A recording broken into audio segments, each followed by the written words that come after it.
And again, double down. Good evening, and welcome to the Select Board meeting for Monday, January 12th, 2026. We will be going to an executive session after I call us to order, at which point we will deliberate the subjects that are on the agenda, and then we will return to the open meeting, but no sooner than 6:15 PM. With that, Mark, do you want to give a motion? Sure. Mr. Chair, I move we go into executive session for A, pursuant to General Laws, Chapter 38, Section 21A2, to conduct strategy sessions in preparation for negotiations with non-union personnel and to conduct contract negotiations with non-union personnel. Fire Chief David LeBlanc. B, pursuant to Mass General Laws, Chapter 38, 21A3, to discuss strategy with respect to collective bargaining or litigation if an open meeting may have a detrimental effect on the bargaining or litigating position of the public body and the chair so declares. HEA, Harwich Employees Association. C, pursuant to General Laws, Chapter 38, 21A6, to consider the purchase, exchange, lease, or value of real property if the chair declares that an open meeting may have a detrimental effect on the negotiating position of the public body, assesses map 82, parcel R5. D, pursuant to General Laws, Chapter 38, Section 21A2, to conduct strategy sessions in preparation for negotiations with non-union personnel and to conduct contract negotiations with non-union personnel. Town Administrator. E, pursuant to Mass General Laws, Chapter 38, Section 21A3, to discuss strategy with respect to collective bargaining with the HEA, Harwich Employees Association, and litigation with the HEA, DLR case number MUP 24-10888, if an open meeting may have a detrimental effect on the bargaining or litigating position of the public body and the chair so declares. And finally, F, pursuant to Mass General Laws, Chapter 38, 21A7, to comply with or act under the authority of any general or special law or federal grant and aid requirements, the open meeting law, Mass General Laws, Chapter 38, 22F and G, to review, approve, and/or discuss the possible release of executive session meeting minutes dated April 8th, 2025, December 15th, 2025, December 22nd, 2025, and January 5th, 2026. Do we hear a second? Second. Okay, it's been moved and seconded. All in favor, Pete? Aye. Anita? Aye. Mark? Aye. Jeff? Aye. And I'm an aye, so we will return no sooner than 6:15 PM to open session.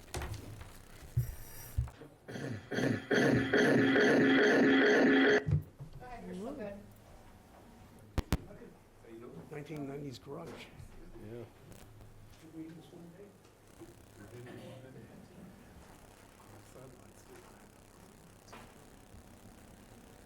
You good? Good. Let's see here, where did I put my agenda?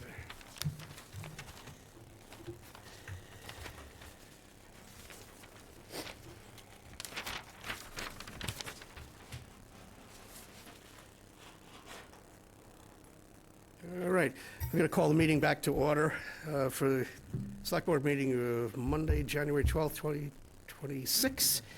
And previously, we had gone into an executive session after our open session commenced. We have nothing to report on any of the items other than the approval of the set of minutes that were described therein. With that, I ask you to join me with the Pledge of Allegiance. Pledge allegiance to the flag of the United States of America and to the republic for which it stands, one nation, under God, indivisible, with liberty and justice for all. All right, we don't normally sequence meetings like this, but then again, you don't normally come in and try to appoint a town administrator at any given meeting. It's a momentous occasion. I'm first going to go to each of the Select Board members without a motion to talk about the process and how we arrived here tonight. The only thing I'm going to say, I'll sum up at the end. The only thing I'm going to say is this has been an amazing experience, and it's been done all together, and we couldn't have done it without the unanimity that this board has displayed during this whole process, which I think is commendable. The town should take note of what that looks like when we all work together to a common purpose. So with that, Jeff, you want to start off with your thoughts on the process? Absolutely, Mr. Chair, thank you. Well, I'll speak for myself. Saturday was a very significant day. It was a very powerful day. It was a day where, you just don't know what you're going to get involved in when you walk in the door, but I want to make sure I thank, and I'm sure the rest of my colleagues will as well, Rick White from our consulting firm, the search committee, and as well as the applicants. Chairman Howell and Rick came up with the idea of a 30-minute get-to-know-you round for each candidate with each one of the board members, and I thought that was an incredible part of the process. And I know that for me, my decision became more clear when I went back home and reflected on that 30-minute time that I had with each candidate. This board, I think, did an outstanding job. We were ourselves. We brought our true human being person to the interviews. And I would say that the applicants did exactly the same thing. So I don't feel that there's anything that I'm wondering about. I feel that we did our job and we accomplished the goal that we sought out to accomplish on Saturday. I went home, I read my notes, I reread my notes, and then it hit me, this overwhelming feeling of now the hard part begins. Choosing one that's the best fit in my mind for me, for the town of Harwich. And also, with that, two really fine gentlemen, unfortunately won't, in my mind, they won't get what they came looking for. They were three solid human beings. We would be in great hands with any of them, to be quite honest with you. And this was very difficult for me to really lock it down. But I'm excited to hear what the rest of my colleagues think, and then we'll move forward from there. Sure. Thank you, Mr. Chair. First of all, I want to thank the staff who prepared a packet for us, so when we walked in Saturday morning, everything was set to go. We didn't have to do, well, we did do homework, but it was all set to go, which was very professional. I'm just going to name out the candidates and just highlight some of the attributes of them. And this is the order that they spoke to us. James Kreidler. James Kreidler came to us with, a total background knowledge of Harwich. He apparently had spent weeks down here in Harwich, learning about the town, meeting with different department heads. He actually prepared an entry book for us of what he would do for his first, I believe it was 60 days. He has a tremendous background, very impressive guy. The second person we interviewed was Jeffrey Gorman, 25-year career in the United States Navy, commander, was on the USS Eisenhower. I mentioned to him when we had the meeting, we always say thank you for your service. Now, this is a fellow who spent a year in deployment overseas, away from his family. Very accomplished town administrator in the town of Marion. Just a very stand-up guy. And our final candidate was James McGrail. I think what stood out about James was his ability to both communicate with us as a board, residents, and also make the hard decisions if he was chosen to be the town administrator. But he demonstrated a degree of empathy, communication that I thought was what people in this town, if he is chosen, would be very appreciative of and impressed with. But overall, we had three outstanding candidates. I want to thank Rick White and Associates for bringing us candidates, and actually the screening committee, who went through a number of candidates to really winnow down to three outstanding candidates. So I think whatever happens tonight, we're going to choose a good future town administrator for the town of Harwich. Thank you. Thanks, Mark. Anita? Thank you. I guess I really don't have too much more to add to all of that. We had a very successful Saturday. I I can't thank enough for the 5 people that each one of us had chosen to be on the screening committee.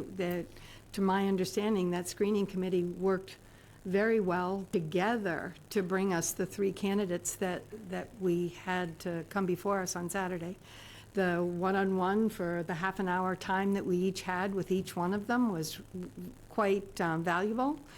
And like everyone else, I could thank Rick White and the staff for providing all of us the information, not that we didn't read anything ahead of time. And I am sure that the candidate that's chosen tonight, in my heart, I know that's going to be the best one for our community and the best one for the town all around. Thank you. Clearly, many of the sentiments already mentioned, I would echo a couple things. One, again, thank you to Mr. White. I had the privilege to work with Mr. Grew almost 20 years ago in a similar fashion, and now with Mr. White. And I would say he has delivered on the legacy that Mr. Grew has built, so kudos to him. Again, a big thank you to the search committee. I believe the chair of the search committee, Jack Mon, was before us and said that we'd be in good hands with any of the 3 applicants that they forwarded to us, and truer words were never spoken. I was hopeful, I guess selfishly, that it would have been a real easy decision, and one of them would have, been light years ahead of the other 2, but I was thoroughly impressed with the amount of research and homework they did, each of them did on the town of Harwich, the amount of time they spent in Harwich, the conversations they had with staff members and community members. It was incredible to see the effort they put forth, the interest that they really have in this job, and the commitment they made to present themselves to us in their best light. So I congratulate all of them on that accomplishment. It didn't go unrecognized, and again, it just made our job that much more difficult.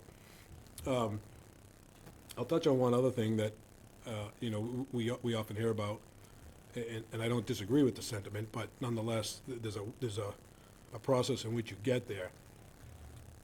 You often hear that the vote should be unanimous, and in the end, I think the vote should be unanimous.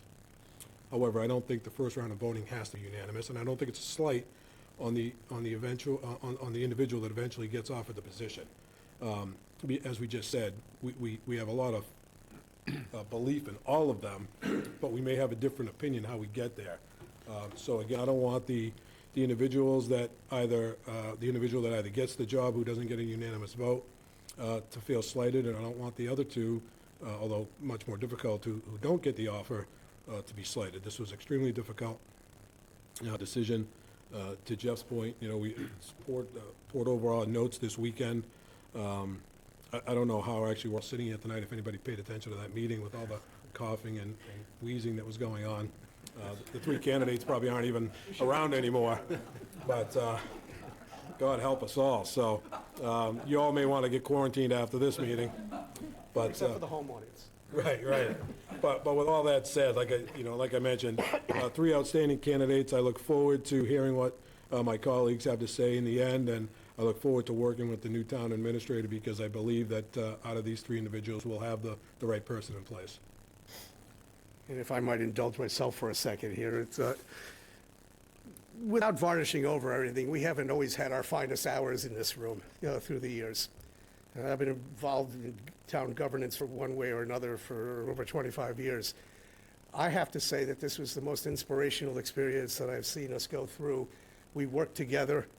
We worked in the best interest of the town, and we've forgotten a couple of people here. Tony brought an example to this board of what calm leadership that's based on caring about people really looks like. And we were looking for something to carry forward on that, and I believe we've been able to do that, number 1. Number 2, echoing what Pete said, we're not saying either of these 2 other people aren't good enough. We're saying that somebody is exactly the right fit for us. So, and that's how we're heading into this. We're not deleting anybody because they were inadequate. They're all excellent in their own ways. The town needed certain things, and the town got things. So people stepped forward. The interview committee couldn't have been a better reflection of each of the 5 of us. and they met with decorum, and they met with seriousness. Rick guided them along. And let me say something about the day before yesterday, aside from me coughing. The staff, it wasn't just that they coordinated things. You only saw the tip of the iceberg. They were here like 8 in the morning, a little before that, actually, setting up everything. We were here from little after 8 until 4:30, something like that. So you only saw the interviews. The dedication that was displayed by everybody, Jamie filmed it. Everybody stepped up to the plate and pulled together for making this a successful conclusion. And I believe it's going to be that when we take the vote tonight.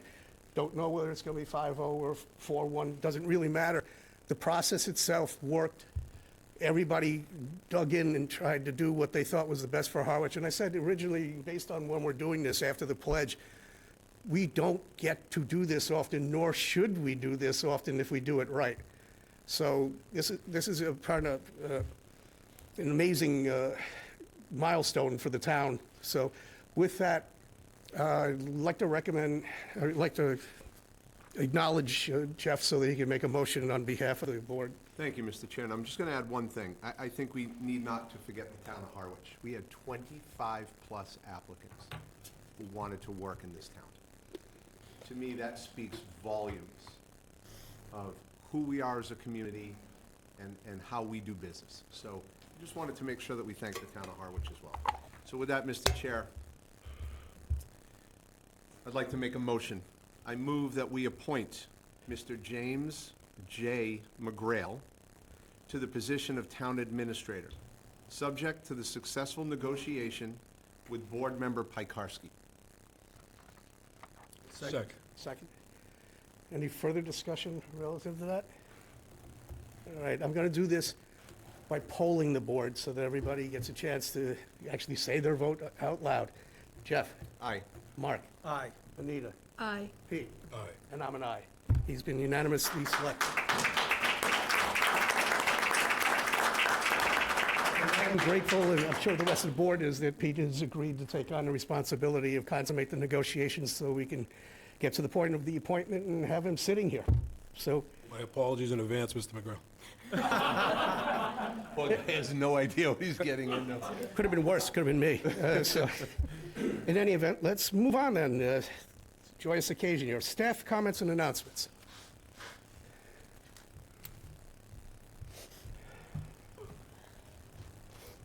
Good evening. Karen Mawhinney, Director of Cultural Affairs. First, I want to start off, while exciting things were happening here at Town Hall over the weekend, exciting things were happening at the 204 over the weekend, where we held our annual Hats for Love charity event. This is pioneered by artists within the facility, and this year it grew beyond my wildest dreams that I could have imagined. 3 years ago, Adele Scott, Janet Fitzgerald, and Jane Bissett came to me with an idea that they wanted to have students in Jane's Stitchology class and volunteers from the community come to the 204 for a weekend to create fleece hats. All of these hats were meant to be donated to the family pantry and to be used for their being to be given out. That first year in 2024, they made 367 hats. Last year, in 2025, we only made 215 hats, but that was solely because it was a one-day event. This year, I am honored with the privilege to present that they created over 475 hats for charity with approximately 65 volunteers, children's, teens, and adults, sewers and non-sewers. All these hats will be donated to the Family Pantry of Cape Cod. This has been a great example of how the community can help the community, which has been one of the greatest visions of the 204 and the Department of Cultural Affairs. With these hats, we do want to bring a special notice to one special student at Monomoy, Tom Chase. If it wasn't without his shout out to the schools and students, we wouldn't have had such a rise of the Monomoy High School's Adulting 101 class, which, shout out to Monomoy, I think it's the coolest thing ever, and the Interact Club. These students came ready to work, ready to learn, and have a good time engaging with others in the community. I truly want to thank Adele and Janet and Jane for the last 3 years of coming together, rallying everyone at the 204 to get them to put together this opportunity, and for every community member, every volunteer, Deb Harry, Nancy Staub, and again, Tom Chase from Monomoy, for all of them coming together. Again, 475 hats were made in the library at the 204 Sisson Road between 2 days for Saturday and Sunday. We look forward to even expanding it more next year. So again, a huge thank you to them. And then moving on to some really exciting things for 2026. The Harwich Cultural Districts have spent a lot of time figuring out what would be our new activity, program, or event for the year. And while we initiated several new programs last year, we were looking for something different. And after a lot of discussion with various people, organizations, and counterparts in Mass Cultural Council, we're pleased to present that we will be introducing the Creative Experience Awards for 2026. And with that, it is an opportunity for the Harwich Cultural Districts to provide recognition and spotlight to a local artist, creative, or maker that contributes to the Harwich community and/or provides an outstanding service or otherwise goes above and beyond to make an impact to the community of Harwich. Each month will have its own category, so these will be all listed online. We ask for visitors and residents to nominate either an individual, a creative, an artist, or a maker that shows a significant impact to the community. Each month, that individual will be awarded a certificate and probably a coffee shop gift card. And we will end the year in December by concluding with a celebration event where we will have everybody together in one room to celebrate all these wonderful people that impact our community as far as the creative and arts culture goes. We will also introduce the first Artist of the Year award for the town of Harwich, starting in December. So this will be an annual event. We will do the Creative Experience Awards. I kind of feel like I'm in high school sometimes with superlatives, or at the Oscars. I'm not sure which one yet, but we'll let you know how it goes. But we'll see. I'm very excited to introduce this. I think it is an opportunity for us to reach beyond what we normally do, which is just simple programming and events, and it gives us an opportunity to get more in the community, which is something that the cultural districts really strive to do. This will all be rolled out on harwichculture.com. So we do have 204sisson.com, that's the building, but we do have harwichculture.com. That is our cultural districts page, and that is where the information for the Creative Experience Awards will live. Now on to the 204. We have some really exciting programming that's going to be starting shortly. We are introducing Conscious Breathwork Experience, which will be a practice of meditation and breathing. And this will take place on Thursdays, 5:30 to 6:30. By the end of January, we are rolling out the registration information by the end of the week. Then we're on to our newest production by Capeness Arts and Spectacle, which is the Unbelievably True Adventures of Pinocchio, which is going to be an immersive puppetry experience.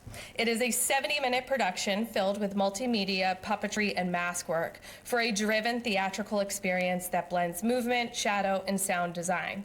We will have ticket information, full event details up by the end of the week, but we plan to start this production in February. It'll run through March. It'll be a short mini production event, about 9 events that we will be offering, but it is going to be full immersive. You're going to roam around the 204 and be able to experience a production in multiple areas of the facility. It'll be a small group production, so it'll not be like 50 people walking around.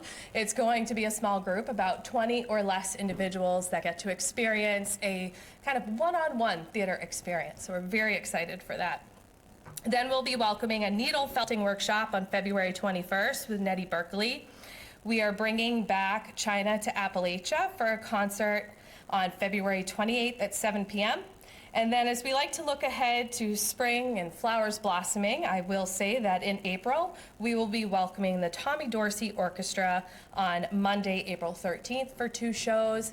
And we're very excited. I spent the day talking to a lot of culinary experts and touring the kitchen today now that we're into the new year. So we'll be introducing culinary programming soon, in addition to some really great other productions that are looking to break onto Cape Cod. So we're very excited for that. So everyone can find information again, harwichculture.com, 204sisson.com, or just come by the office and chat with me anytime.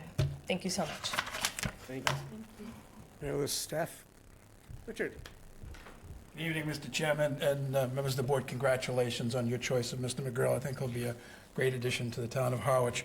I'm appearing tonight as a member of the Board of Assessors to announce for the first time a process that's taken us 5 years, a hardship exemption for taxpaying residents under the age of 60.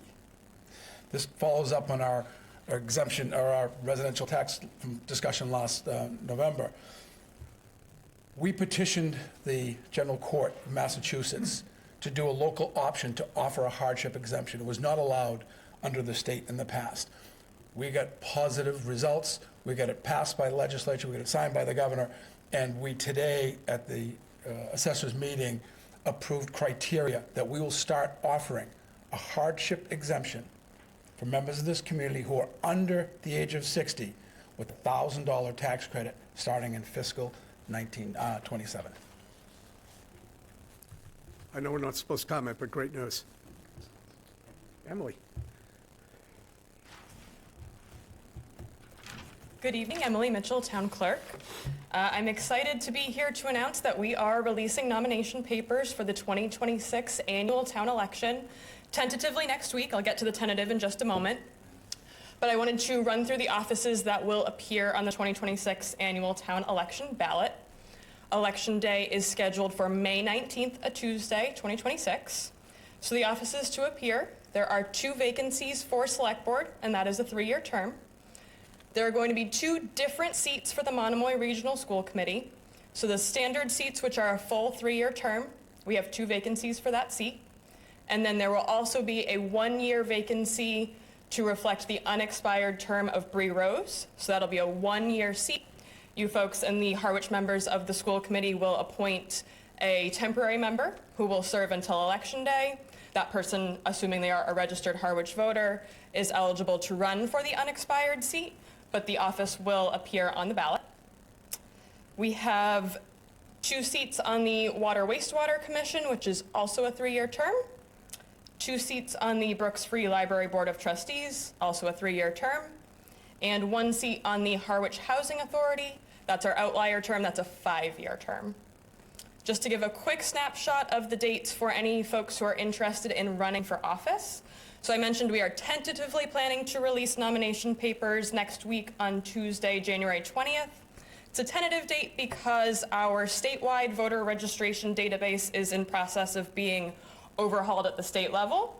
So it's set to go live tomorrow. Assuming that happens, we will stick with our planned calendar. If there's any delay in the rollout at the state level, that might impact our nomination paper release date. We do need access to the system to set folks up as candidates for office. So I'm planning on January 20th. If anything changes, I'm going to put a broad announcement up on the homepage of the website and on the town clerk department page. So release date tentative next week, January 20th.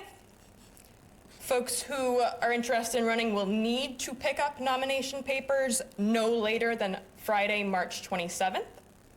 The folks who pick up nomination papers will need to return them to our offices with all of the required signatures by Tuesday, March 31st. And then anyone who files those nomination papers with the intention of running for office, if they decide to withdraw, the deadline to remove their name from the ballot, to not have it printed, is April 16th. So those dates are already on our website. We will provide them to folks when they express interest in running and they pick up their nomination papers. We send all interested candidates home with a pretty in-depth welcome packet to help guide them through the process of running for local office. And our office remains a resource from now through May for anyone who's interested. Thank you. And so the public knows, and those papers they might pull would require them to get a minimum certified number of signatures of... 50 signatures from registered Harwich voters for all offices. Thank you. Real quick, Mr. Chair, if I could, and I know we're not supposed to ask questions, but the Attorney General can find me if they want. You alluded to the individual that we appoint has the ability to run if they're a registered voter. Wouldn't they have to be for us to appoint them? So it's interesting. It's a great question, Pete. So I would interpret that yes, they should. Technically, the regional agreement, which has the language on the appointment process, doesn't include that requirement. So I would suggest that you should appoint someone who is a registered Harwich voter, but it's not in the language. Excellent. Thank you for that. Sure. Other questions? Thanks. Okay. Thank you. Yeah, Jeff. Thank you, Mr. Chair. I would just like to announce for the public that the Harwich Affordable Housing Trust will be holding a meeting this Wednesday night at 5:30 in this room, the Griffin Room, which is January 14th, with a single topic agenda item, which is the Pine Oaks 4 project. Our last housing trust meeting was at 1 o'clock in the afternoon, and many, many residents felt that they didn't have an opportunity to be heard. We, at the trust, decided that we would hear the public and do the right thing, and it'll be this Wednesday night at 5:30 in this room. Thank you. Anything else from staff announcements? All right, weekly briefing. So very quick on Phase 3 sewer project update. No real changes over the next 2 and 4 week outlook, other than on 1 East in East Harwich on Route 39. They should be finishing up the section between Church Street and Bay Road and concentrating on the section from Bay Road to Bova Cove Road. So we've gotten, I'll just say, a couple of inputs. I know the detour around that is long because, you know, once you cut off Pleasant Bay Road, if you're coming from Brewster or trying to get around, it is a long way around. We appreciate everybody's patience. There's not a lot we can do about it. But certainly if folks have questions, we have police details there that help folks navigate, particularly for residents and other people that need to get through to do certain activities, just not through traffic. Over on 2 West, really no changes, still working on the Chester Street Pump Station and Pleasant Bay Road on the west. No updates on 3A. Nothing else on the academy? No, the next event, you may not have been here, but they're getting ready to come out to do their assessment, and Yeah, I once they was. I do just want that. to make sure the public knows it's not off the radar screen. We're still. No, we're still, yep, contract's been let, yep. Great. Questions for the town administrator, anybody? All right, public comment. Well, truly an unusual meeting. Don't wait much longer. Right, I'm right, not. right. Moving along. Consent agenda. Mr. Chair, I move we approve the Select Board meeting minutes from January 5th, 2026. Second. Been moved and seconded to approve the minutes from January 5th, 2026. Any changes or comments? All in favor? Aye. Aye. Opposed? It's unanimous. Mr. Chair, I move we moved to vote to accept a gift for the community center from Joanne McInerney in the amount of $100. Second with a thank you. It's moved and seconded to accept the $100 gift. Any further comments? Hearing none, all in favor? Aye. Mr. Chair, I move we vote to accept a gift for the community center from Abdul Rauf in the amount of $300. Second with a thank you. Moved and seconded for $300 with a thank you. Any further comments? Hearing none, all in favor? Aye. Aye. Any opposed? It's unanimous. And we're beginning our official round of discussions with legal counsel candidates tonight. And we have representatives from Clifford Kennedy here. If you'd like to come on up and have a seat at the table, we appreciate you being here. Good evening.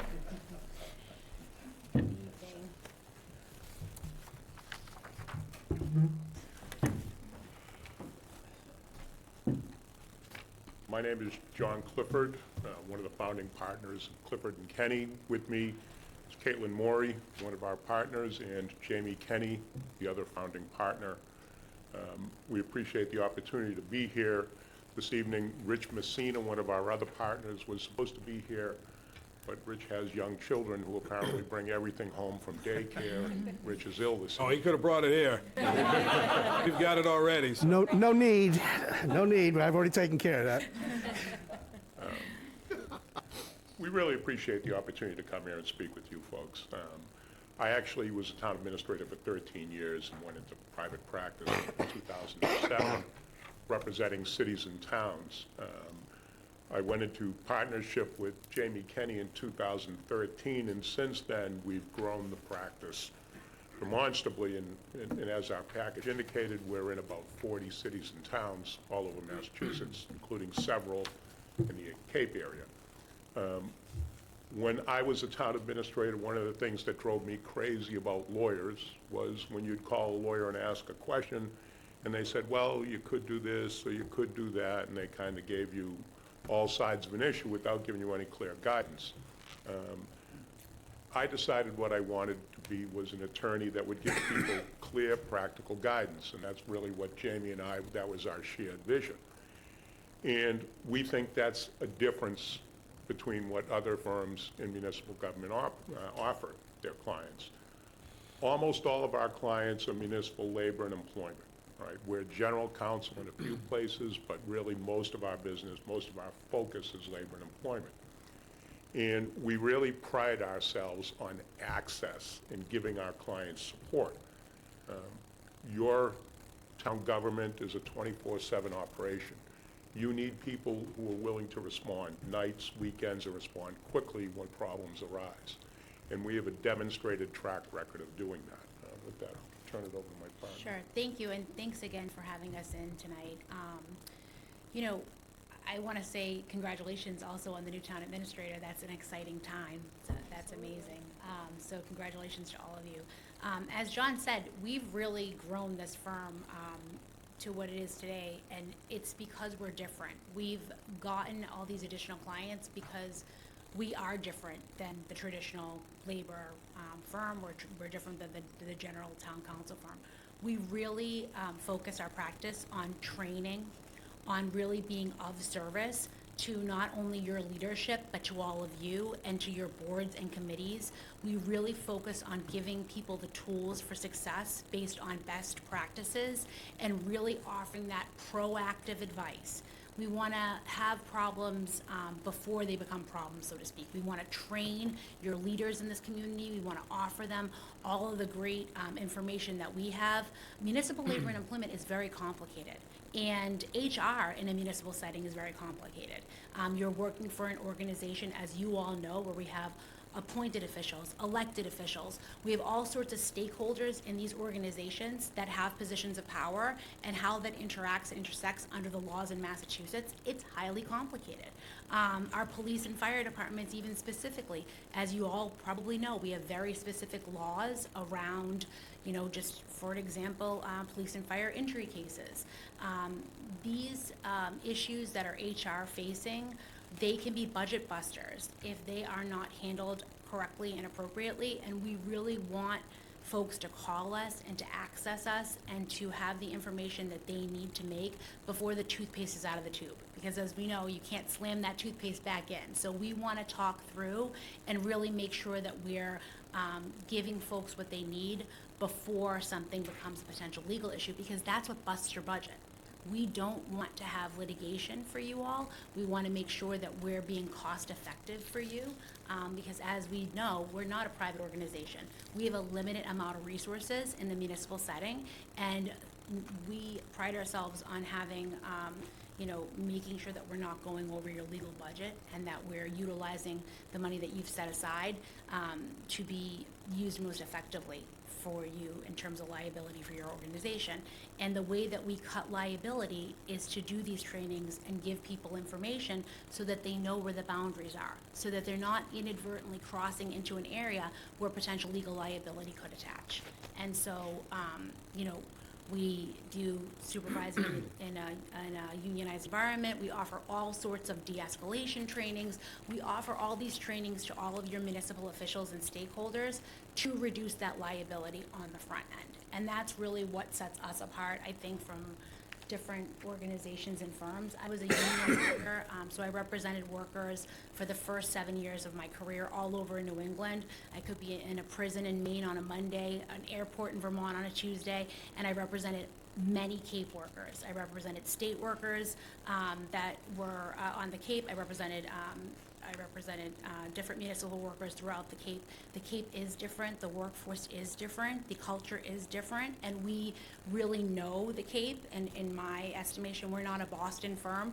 We're a firm who's on the Cape and really is familiar with what your challenges are in terms of your workforce, your workplace, and you know, recruitment, retention, all of those issues that you're dealing with as a municipal organization on the Cape. And we really love our Cape clients, and we really would love to work for all of you and with all of you and be of service to you.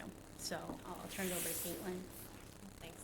I just want to echo again, thank you so much for having us, and just hearing about a little bit tonight about the process and how it went for you. It was so encouraging for us to hear the collaboration. And one thing that you mentioned, Mr. Chairman, was that calm leadership. And that's echoes something that we talk about a lot in our trainings. So many of the problems we encounter, as Jamie was referencing, it could have been resolved if we had management that had the support, training, and resources to see it and identify it early on to prevent that costly litigation in the long term. So that's really something that we focus. I kind of call it preventative care. You want to catch those issues when they're smaller before they become really big problems that are going to be costly to you. So happy to answer any questions that the board has about our firm, our approach.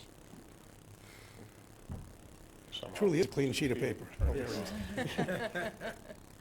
I think one of the things that makes us different is the option that we provided to you in the RFP package, which is a flat monthly fee of $550 a month for unlimited calls and emails.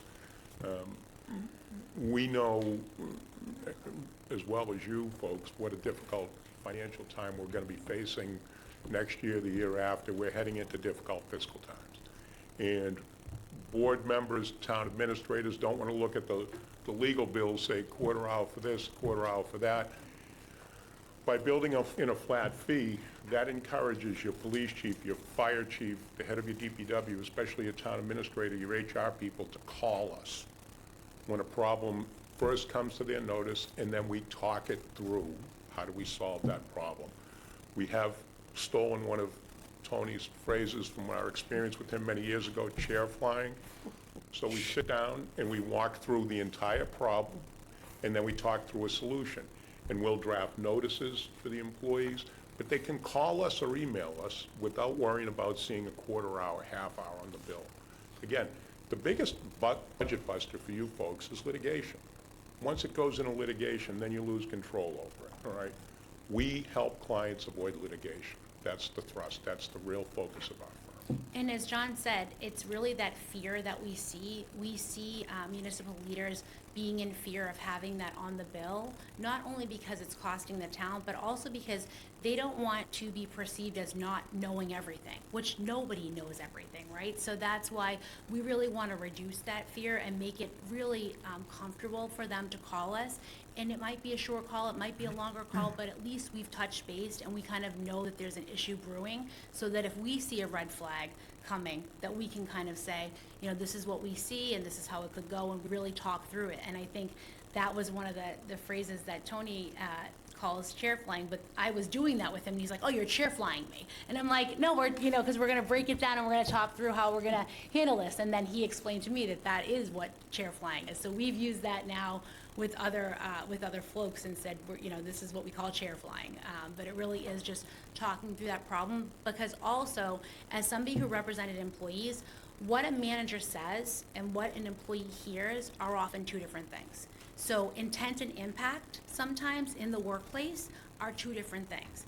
And really, when we talk through the language that we're going to utilize in some of those meetings, when we're meeting with employees or we're handling difficult situations in the workplace, I'm always listening to it with the ear of what is the employee going to hear? Because when I was a union attorney, an employee side attorney, I would get the phone call when the person came out of the town manager's office and said, do you believe that they just said X to me? So I want to make sure that we're aligning in terms of having, if we're going to have an uncomfortable conversation, that we're aligning in terms of making sure that we're utilizing the best language and making sure that we're utilizing the best practices based on that experience of what the intent is sometimes and then what the impact can be on an employee. And so that's really where a lot of our practical advice comes from. We've just done a lot of cases at this point. I like to joke that I was a teen law student because I've been doing this now for so long that I have over 22 years plus of experience in labor relations at every level, federal, state. We've just been doing it a long time, and we hope to be of service to all of you if it's a good fit. Let me know when you're done with your part. Oh, No, yeah, of we're happy course. to answer any questions. Thank you. Yeah, I'll kick off a few, nothing too deep, but of all Tony's phrases, that's the one you went with? Now that There's you more. like He's got the a million chicken of them. sandwich. It's better than slicing the sausage. So The sandwich one. Yeah, well, who doesn't, but, in any event, John, you said you were a TA, were you a TA in Mass? I was a TA in Marshfield. Marshfield? From 99 to 07, and before that, I was in East Bridgewater for 5 Okay, years. nice. Explains why you wanted to get into law. No, it's not a negative on that, on the town administrator job. Jay, it's not a negative.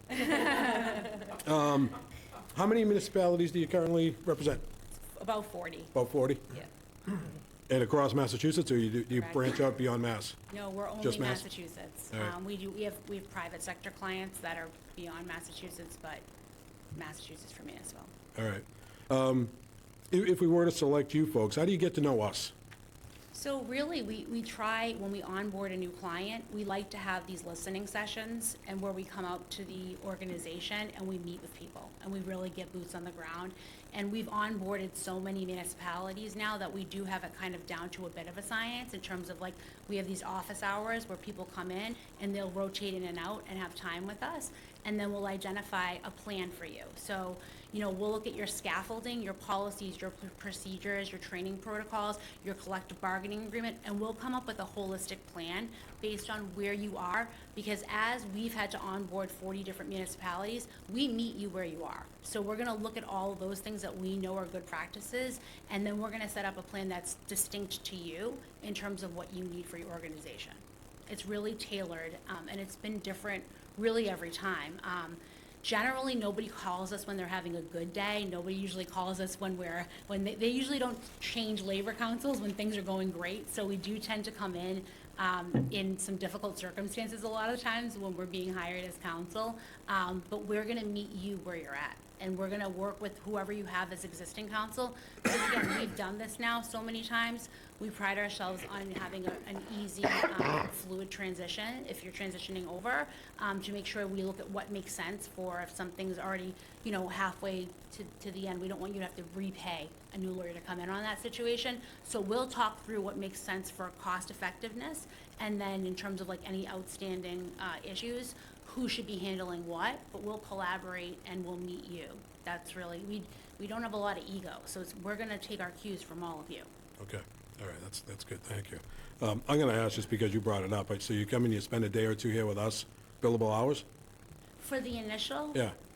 Well, it depends a little bit, right? So, yeah, it's gonna depend a I'm little just bit. gonna on ask, how- what the hell, yeah, right? Right? So, you know, a couple 8-hour days gets a little expensive, it's not crazy, but I get you. We consider it time well invested. Yeah, yeah, We yeah. really do. Of course you do, what are you gonna tell me, it's a waste of my money? No, I appreciate that, though. I was thinking that. Right. No. Do you ever have a case, an occasion where you have to work alongside our general counsel? All the Or, time. I'm sorry, someone else's general counsel? Of course, yes. All the time? Yeah, all the time, yes. And how does that go? So it usually is very fluid because we are what we are, so we always have to deal with town council, right? So we're only town council in 3 municipalities. In every other place, we're either dealing with a law department, with the cities and towns where they have internal counsel and working alongside them, or we're working along a firm that has town council, or we have some that we have solo practitioners that are town council. So we work with everybody in terms of our, you know, what we do. And because that's all we do, we pride ourselves on doing it well. And we don't want municipalities to be double billed, so we have a really clear situation where it's gonna be us or it's gonna be them, and we communicate information, but it works out really well. And most folks really like having separate labor council, specialized labor council. This is what we do, we're municipal labor and employment specialists. It's actually pretty well accepted in our business where the boundaries are. If a charter question comes up, we always defer it to town council. When a personnel issue arises, they'll defer it to us. So it's always a very respectful, collaborative relationship. We don't want to double bill you. We don't, again, you don't want to get 2 lawyers telling you 2 different things. So we always try to make sure that that's not the case. What are the odds that would happen? With the board's indulgence, I got a few more? Yeah, go ahead. So you talked about the 24-hour coverage, which is wonderful, right? How many associates do you have, or I don't know what you term them? There's 9 attorneys. Total 9? So you talked about 24-hour coverage. Do we get a dedicated resource, or is it essentially, it is? But clearly, if we call it 2 in the morning, it's Well, whoever's on call. I have kind of answered the phone. We just joked about that, like, not 2, but like, you know, I think I had a standing call with somebody at 6 a.m. every Monday morning at one point. So we're going to give you what you need. I'm going to be the primary point person for you all at the beginning, and then that's, you know, and then we'll go from there. But usually it's John and I that come in and really are the point persons. And again, there's going to be 2 of us. But you'll have our cell numbers. So if for some reason you couldn't get in touch with Jamie, you can call me in the cell. And again, we're talking the chiefs, all of your key personnel will have that ability to call us, and certainly the board members. You may want to be selective on the board members. Well, we really love working with our boards because we find that they're so receptive to when we are able to come in and do trainings. And even in places where we're not town council, we do a lot of board and committee training. We do de-escalation training. We just do a lot of general trainings for the folks that are in your organization who potentially could need some additional training on some of those areas. So even because we love to train, we do tend to do trainings even for boards and committees when needed. And we've done those together with town council as Yeah. well. We've done that in other communities where we kind of wanted to partner on it or collaborate and make sure that each of us were covering the bases we need to cover. But yeah, training is definitely something we have a big focus on. Okay, and last question if I could, Mr. Chair, well, last one for now anyway. John, you alluded to, you know, when the phone rings, you kind of look at it holistically, right? And you'll give us different perspective and ideas and thoughts. But if the boards or the town administrator is committed to a decision that we want, do you folks work with us to get to that point?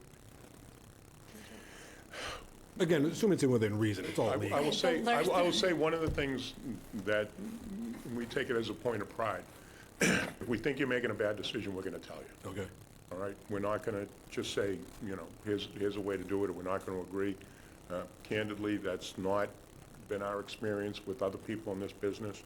We're always going to tell you what the correct answer is and work with you to help your operation without sacrificing what's the right answer. I mean, the wrong answer ends up in litigation, and that's what costs you money, and that's really what we try to avoid. okay. So you would tell us that you guys are way off base, Yes? get your stuff together and smarten up. Especially with the way that Massachusetts is a very pro-employee state, so there are some guardrails here where you could be subjecting yourself to major liability on the employment front. The Wage Act is a huge one, where if you mess up on the Wage Act or discrimination case, that's gonna cost your organization. Some of the highest numbers that have been awarded against municipalities have been in labor and employment cases. So, you know, it's just, we want to make sure that everybody knows what that liability is in the event that we're towing towards one of those lines. And we are in Massachusetts, it's a very pro-employee state. So we want to make sure that we're making sure that we're coming to the table appropriately with those issues. Excellent. Thank you very much for your time. No, it's an awful lot of information, but thank you very much. Thank you.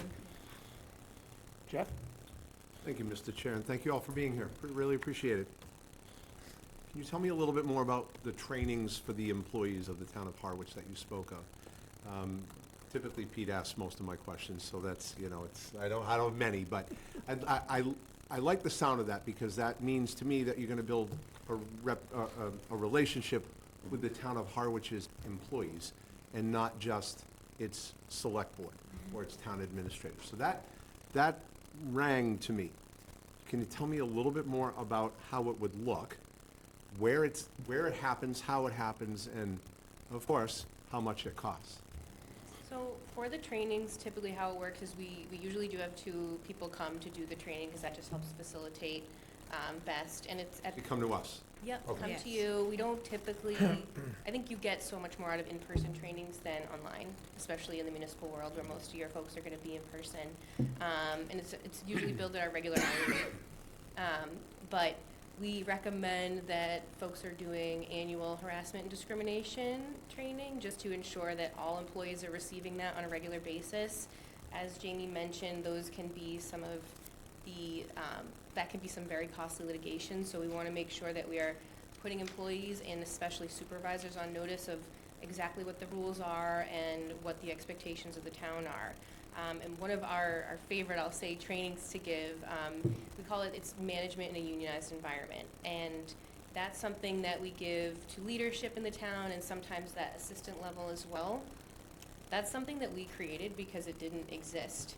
A lot of managers will go to trainings and they're just focused on something that might be most relevant to a private sector person, but it doesn't really have a lot of relevance for a Massachusetts municipal manager, especially if you have both union and non-union environments, boards, committees, all of that. So it's a training that we developed to really help managers understand the really complicated landscape that we have right now. Because in any given town, you have your policies, collective bargaining agreements, you have your laws, you have your collective bargaining law. And that's a lot for a manager to take in and to know what to do, because it's very new. And what we find all the time when we come to do this training is we can have managers who have been municipal leaders for 30 years who have never heard these things. Something like the term just cause that we all know is the standard in our contracts. No one's ever actually taken a manager and broken it down for them. What does that actually mean under the law? And what does it mean for me in terms of how I run my operation? So we get really granular in that training because your managers are the ones on the ground.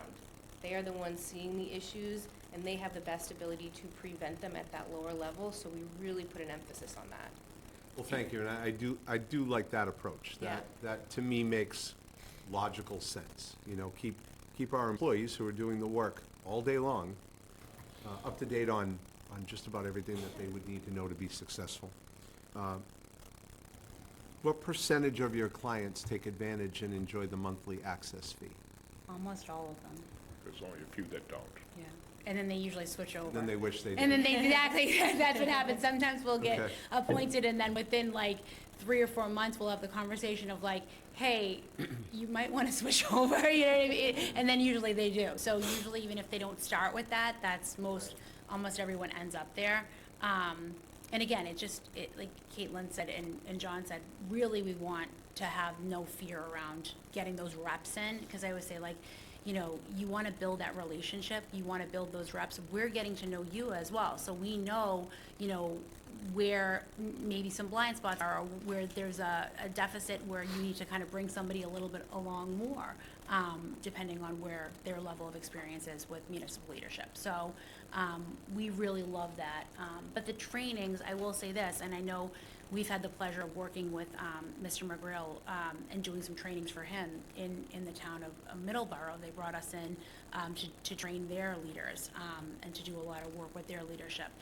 We like smaller groups like that because we love for it to be collaborative, so that we can really help be of service to each individual who's in that training. Because a PowerPoint slide is one thing, but to be able to answer all the burning questions that this person has about, you know, what's been brewing for them, because every person is different. So you want to be of service to that person and their style. And so we really, we have a lot of fun with the training, and like, most of these trainings did not exist before we developed them in terms of what we do for our trainings. Sure, and I say train now or pay later. That's kind of how it Right. goes in my business. Right. If I can keep going a Okay, little, go Mr. ahead. Chair? And you're comfortable that your firm has the bandwidth to have all of these customers on the monthly access fee? Because I can imagine that can get pretty overwhelming once in a while. What happens is it kind of tends to reduce over time, to be Great. honest with you. Ebbs and Okay. flows, Yeah, it ebbs and flows. And like Caitlin says, everyone gets a turn. So it's like sometimes this town will be like this, and then this town will, you know, it's just, everyone gets a turn. And it's interesting you mentioned Mr. McGrail. Is Middleborough a client of yours? It is not currently, but we've done special counsel work for them with training and some other issues. We, you know, when we get brought in, sometimes it's like, you know, one of our other managers said, when someone doesn't know who to call, sometimes they call us, and Okay. we help work some Sure. things out sometimes, so. And last one, if I could, Mr. Chair, through you, thank you. What are the biggest challenges facing workers in our region right now? I mean, financially, right now, it's very difficult, and, you know, we're seeing that in contract negotiations and collective bargaining. Health insurance is a big challenge right now, so I think the biggest thing that we try to do, especially when it comes to negotiating, is that relationship building that you were talking about. We really try to focus on building the relationship with the union, and we're extremely mindful that we might leave negotiations and go back to our office, but our team, they're still all working together. So we really need to make sure that that's a respectful process. And even though it's difficult more than ever right now with the financial landscape, we want to show respect to employees, be open and honest to the degree that we can, and just be upfront. And I think we've experienced this a lot too. We have 4 generations right now in the workplace as well, so the multi-generational communication barriers that are presenting in the workplace sometimes also have been an issue that we've dealt with a lot of in terms of like coaching folks, in terms of the different styles of communication between and amongst generations, because we see that as a conflict that that has been everywhere in terms of that communication pattern. So really supporting folks in terms of what's the best the best way to communicate and be respectful and meet folks where they're at. Well, thank you, and nothing happens in the town without our employees. And good talent can go anywhere and find work. We have some great talent in this town, and I would like to see them stay. And if this kind of relationship can give them peace of mind and help them work more efficiently and confidently through what they all have to deal with, that would be important for me. Thank you very much. Thank you. Mark? Yeah, sure. You're right, Jay. Mr. McGrail did mention your firm and how helpful the managing in a union environment was, so I'm glad to hear you offer that. We'll probably take advantage of that. Just one question on the monthly access fee. Lower level, lower line department heads, they have the ability to call you. Say, for example, the department head of recreation, one of the beach attendants has a problem with somebody. I wouldn't imagine the beach attendant would call you, but he could go up to his rec director and they could call you. It's not just us, the select board and the town administrator that call you. The authority to call you is disseminated to lower department heads so they can get ahead of a problem before it rises to our level. Does that So- kind of Yep. match what you're doing? Yep, so you tell us. So you tell us who, and again, that's a collaboration with each city and town in terms of who the identified officials are, and then but we're never gonna not take a call. Does that make sense to you? So a lot of times it's just looping folks in and making sure that everyone's on the same page. But you tell us really who those key officials are in your minds, and that's what we work, and it's different in every town. I'll tell you, it's different place to place. So we're gonna collaborate with you and make sure that it makes sense for your operation, right? So that we can make sure that that recreation director or the council on aging director or whoever it is gets the support that they need. But if the recreation director called and said, I'm having a problem with this employee's attendance, one of our first questions is gonna be, have you looped in the town administrator? Because, we would obviously, any serious personnel issue, the town administrator has to be part of the discussion. But, then we'll talk through a solution. And we really do try to give them practical guidance for the problems they face every day. And it really can be that. But to Mr. Handler's point, they're our asset, they're not our enemy. We don't treat labor relations as adversary. We don't do that. That's one of the things I liked about this business that caused me to get into it. It's not a winner-take-all, zero-sum game. It's a partnership, and you're building that relationship over the course of time will help you during the lean economic times when you can't always say things that, they may not necessarily want to hear. And we're in long-term relationships with our employees as well. In the municipal environment, it's usually a 10-year. People usually are in these jobs for at least 10 years. So it is that long-term relationship, not only with the union, but also with most individuals that work for your organization, which is different than other operations. It's different than the private sector. You're having these very long-term relationships, and so we are very mindful of that as we approach labor relations and employee relations.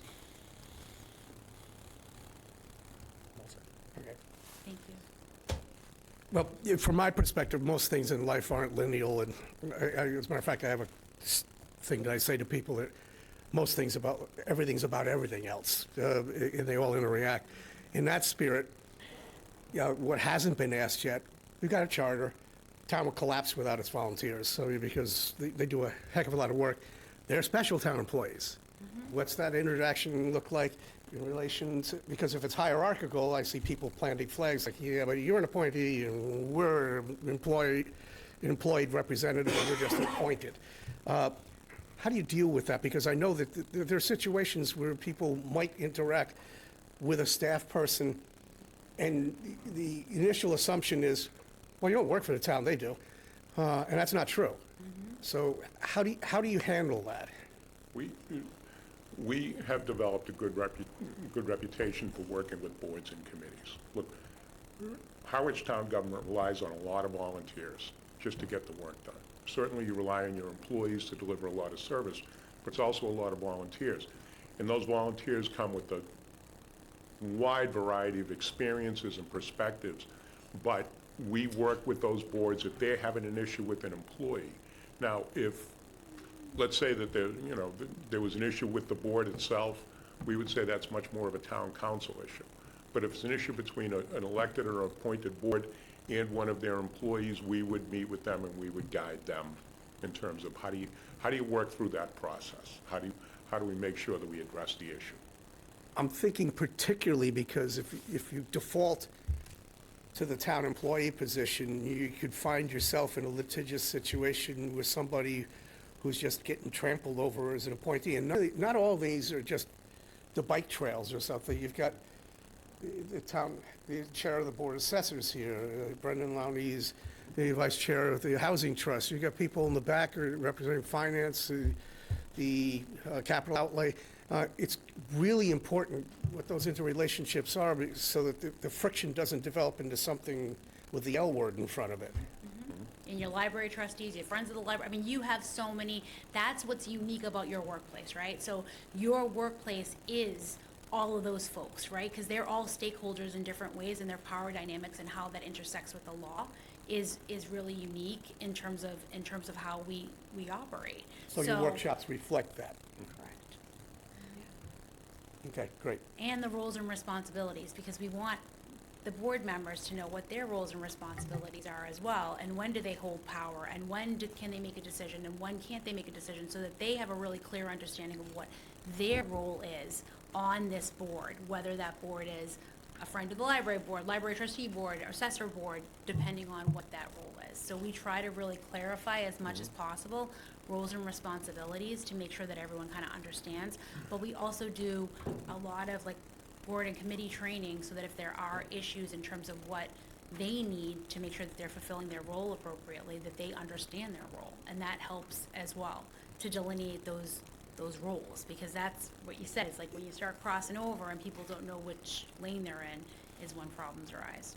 Yeah, and to be clear, that's of concern because ultimately, everybody's got to be, pretty much everybody who's ever interviewed anybody here, just so you know where we're coming from, has always started off with, we are extremely grateful for your willingness to volunteer on behalf of the town, but we nonetheless want to point out to you that that comes with it a fair level of responsibility because you're acting as an agent of the town. So we have expectations about your behavior too within the appointment, as much as we're grateful that you're doing things. So we're trying to get to a respectful point with everybody. And your policies and procedures and your onboarding procedures for new boards and committee members, that is all reflected in that. So once we come up with the plan, then it's about how are we, you said that you say it during And the you would be appointment looking at process, that then, and what the- we've got of existing course, and. Yep, you'd look at your existing, and then we'd look at the boards and committee training, we'd look at your board and committee policy book, what is being offered to them in terms of, and again, it's not just, it's all the trainings, it's to make sure that they understand, even ethics, everything, that they understand what their roles are and where the pitfalls potentially are. Well, we got everybody in the same room. Anybody have anything more? If I could, since they can't bill us yet. Kidding. I have no problem paying. You're on fire today. Yeah, Really on fire. it's the cough drops. Oh, They're medicinal. yeah. No, hypothetically, if a town were to be, entering into a contract agreement with a new town administrator, do you folks provide, obviously you provide guidance, but do you provide, if requested, almost like a template, fill-in-the-blank template for the town to complete? I mean, one thing that we should make clear, the board, you 5 people are the client. Okay, so we represent you.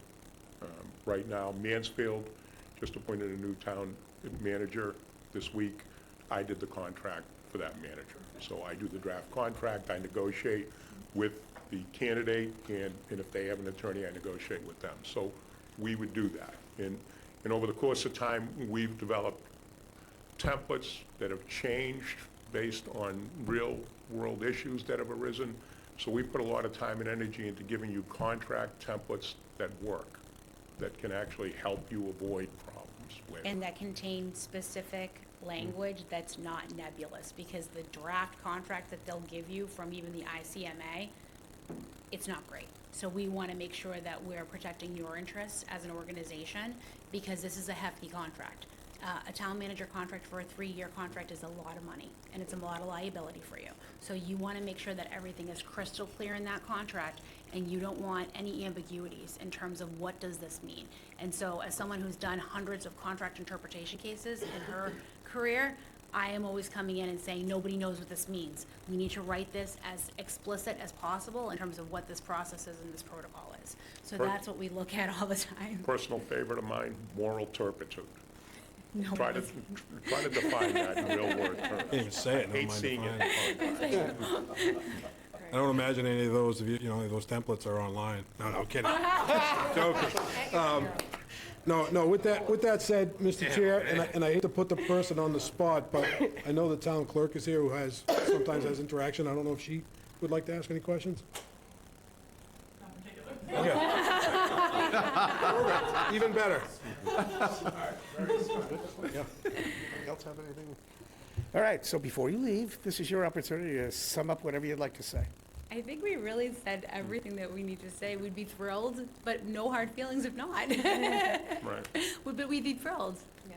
We love the Cape. I say that all the time. Like, we're not putting in for a lot of towns, but you are desirable, again, for our perspective, that you're geographically close. We know that you have a good organization here. And that's why we put in for this room. We don't do marketing, we don't go out there and advertise. The reason we're kind of scattered all over the Commonwealth is it's word of mouth, it's personal experience, it's the trainings that we've done. That's how we've grown. So we really do appreciate the opportunity. If it works out as Jamie indicated, great. We really Don't want to leave without one comment about your last comment. Oh, gosh. No, it's a good comment, actually, because if you're not involved in this kind of stuff, no, you're inclined to think differently. In a contract dispute about language, it's not the person who's got the better interpretation wins. That's right. Yeah, and I think everybody needs to understand that. If the person who's aggrieved can actually make a case that theirs is a reasonable interpretation, it doesn't mean, but yours is more reasonable. And you can get yourself in a heck of a lot of trouble if you go in it with that assumption. Yeah, you need to really be mindful of what the intent of the parties are in terms of that language that you're choosing and being very explicit with the language. So again, as John said, like no amorphous terms like moral turpitude. You want to really explicitly state. And I said it I said it at the ICMA, which is the International Conference of Town Managers, City Managers, that I don't like their draft contract language, and I don't really particularly like their model language because I think it's explicit enough in terms of the mechanisms, especially for discipline, discharge, and termination. Don't feel bad, we don't either. Okay. All right, thanks for coming in, really Of appreciate it. course, we're honored. Thank you very much. We'll have Pete give you a buzz Thank later. Congratulations He on just your vote tonight, and I know he's Thank you. fine. Thank you so much. Appreciate your time. Thank you, pleasure. Hey, thank you. You don't want to. Thanks for coming in.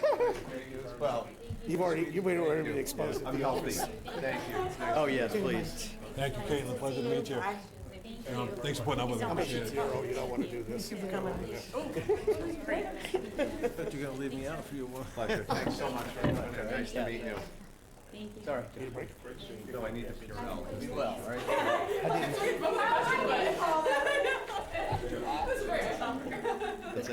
There was no downstream cross infections with me. No animals were killed in the, I don't know, maybe they were. I don't know. He's going out to grab them on their way to their car. I've got some more things to say.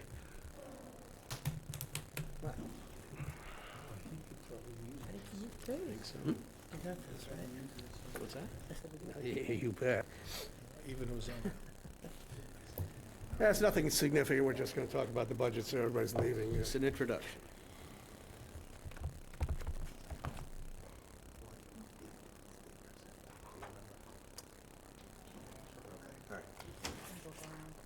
If you poke around and find it, just, thank you.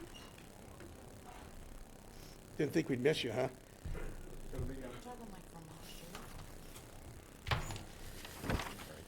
All right. Another momentous occasion, because it is not February. And we have partners in the back who are going to hear something that they would typically not hear for maybe a month or two, possibly 3. And we're going to have the presentation of budget. Just want to be clear about our expectations here. It's administration's take on the budget to hand over to us. We're not sitting here going to pass budget tonight and say we're done. Nor are we expecting you folks to do anything more than understand what we're doing, and so we can convey things early enough so that everybody can have a conversation to get input. Does that sound fair? So with that in mind, you guys are on. And thank you, Jen. This has been a terrific experience. Thank you, Tony. We have an acting town administrator. We had no finance director 6 months ago, and we're sitting here tonight with a budget in the middle of January. Okay, well, and for that introduction, thank you very much. So tonight, it really is, this is an introduction, right, to the build of the FY27 budget. You've seen the capital plan, but it also includes the capital budget. And I just want to say that, you know, the reason the two of us are sitting here is that it really is a team effort to put something like this together. And not simply because I've been here less than 100 days and Jen's been here less than 30, but that's the way it should be, right? I view the budget as a policy document, a statement of community values, because we're, you know, talking about, you know, taxpayer dollars, town services, education, right, all of the different pieces that go into making the town run, and, you know, the budget should reflect that. It's a bunch of numbers that we add up and we look at different things. That's kind of a sterile look at it. But, you know, my view is really, you know, looking at it as an, you know, what are the outcomes? What are we actually going to do with the dollars and cents that we get on an annual, you know, fiscal year basis to ensure that we're delivering needed services, programs, and so forth to the community of Harwich. And so, you know, this process started, I don't think I was here a week, and I was already looking, okay, what's the timeline? Because the timeline that we're on right now is what I'm used to doing. And so I want to thank all the department heads in particular, because they really stepped right in, stepped right up, answered a lot of questions, took really the opportunity to educate me so that I, you know, could take that information and what they were asking for and presenting based on the select board's budget message, which I'll talk a little bit about in a second. But the staff was excellent. My staff was excellent. You know, we've had, you know, some vacancy in my own office, and I can tell you, Jen and Natasha, I was giving them things that I typically give to my assistant town administrator.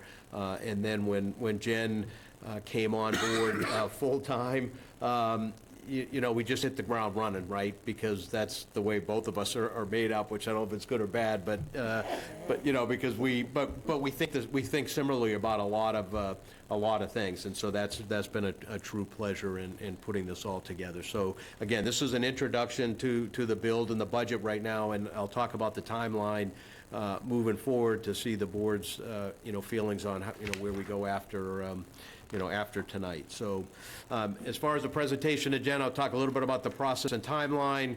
I think it's important to talk about really our you know, fiscal health and our compliance with our policies, some of which Jen touched on during her prior year financial review in November, the methodology that we used. But more importantly, we need to talk about assumptions, and even more important to that, we need to talk about some of the constraints and the stressors that we're looking at and facing that got us to where we are and where we need to be, you know, thinking about here in the coming weeks on some of the things that are going to certainly perhaps surprise us that we don't see yet. And we'll talk about the budget recommendation, and then some thoughts for the future. You know, as the transition, the leadership transition changes, people have different ways of viewing things, but I think there's some big rock items in the future section that I think just need to be, you know, stated and perhaps become a focus moving forward. So a little bit about the process and the time. I won't dwell too much on the wordy slide, but this is my responsibility through the town's charter to present the budget, the capital plan, and the capital budget on or before the second Tuesday in February, including the budget message, the supporting documentation. You'll see in your book the 5-year financial forecast is still being finalized.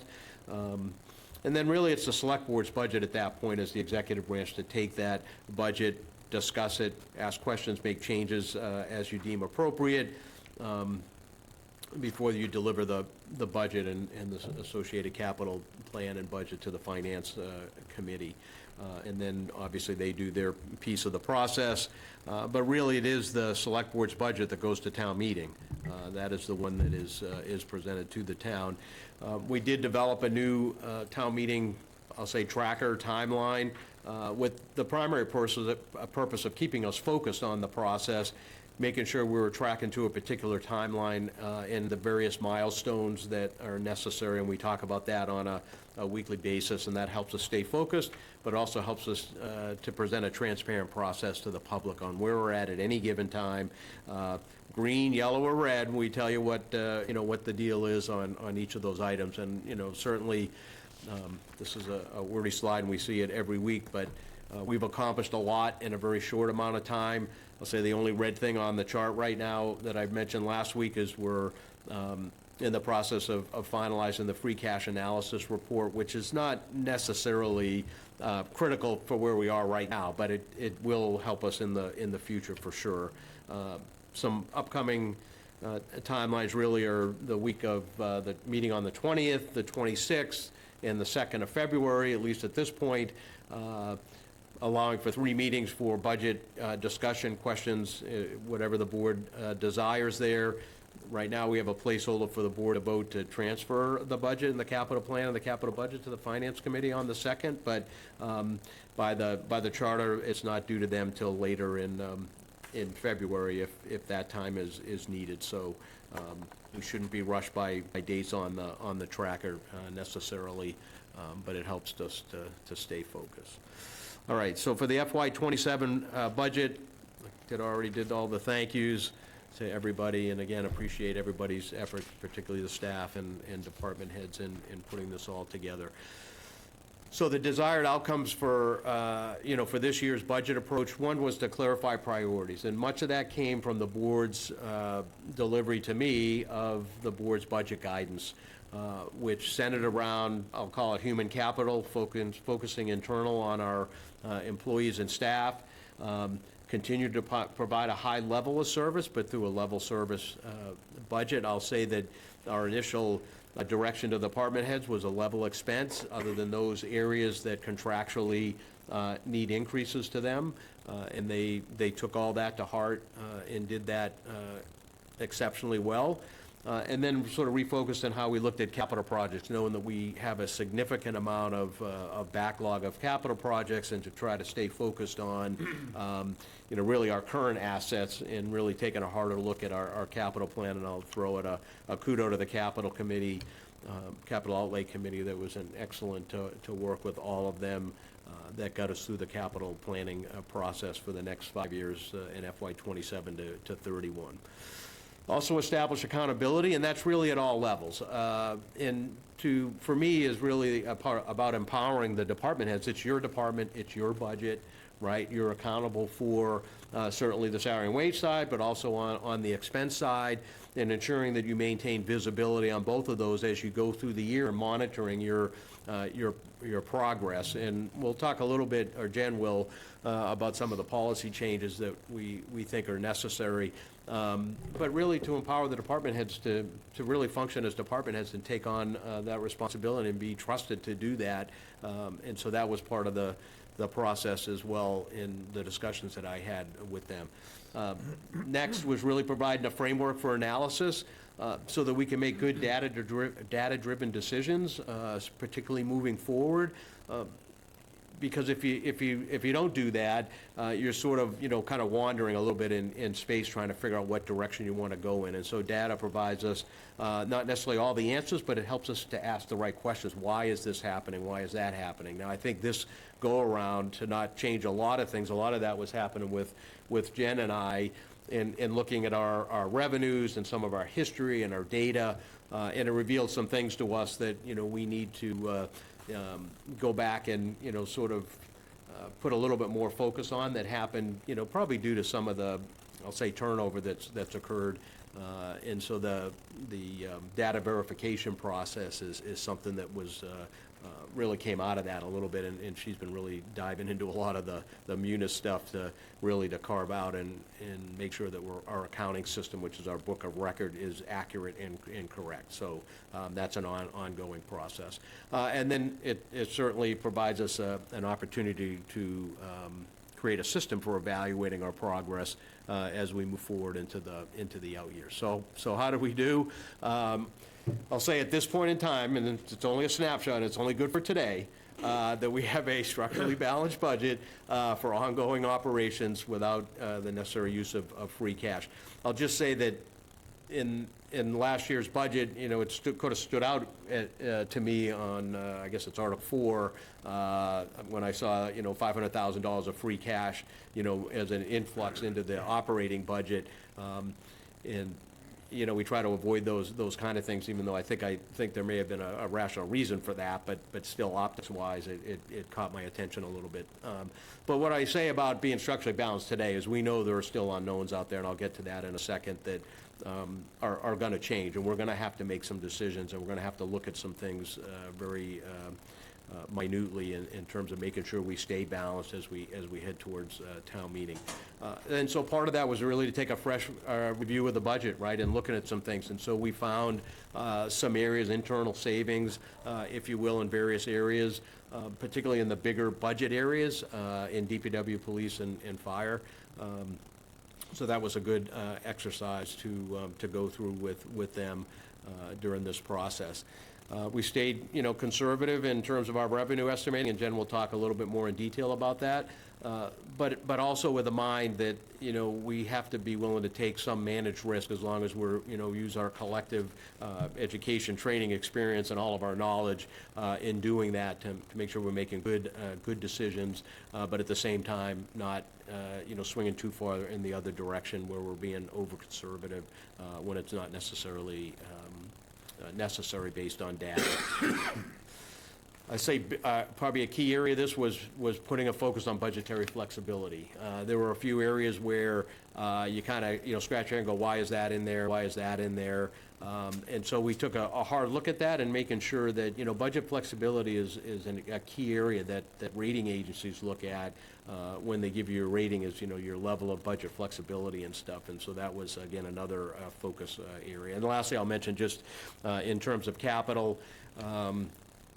We brought forth that a little bit different philosophy about looking at our capital projects, and all the departments that came forward with capital projects were very attuned to the budget message from the board in determining their true capital needs.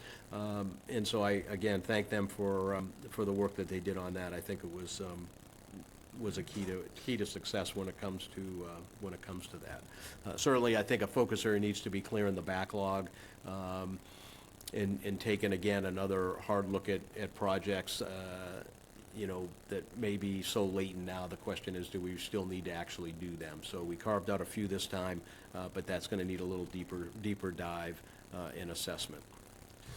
All right, so from a methodology perspective, I'm going to turn it over to Jen at this point to talk about a couple of these first items, and then we'll kind of be going back and forth to talk about various bullet points that are applicable to our area. So, Jen, thank you very much. Yep, so just a quick little throw-in in the middle here.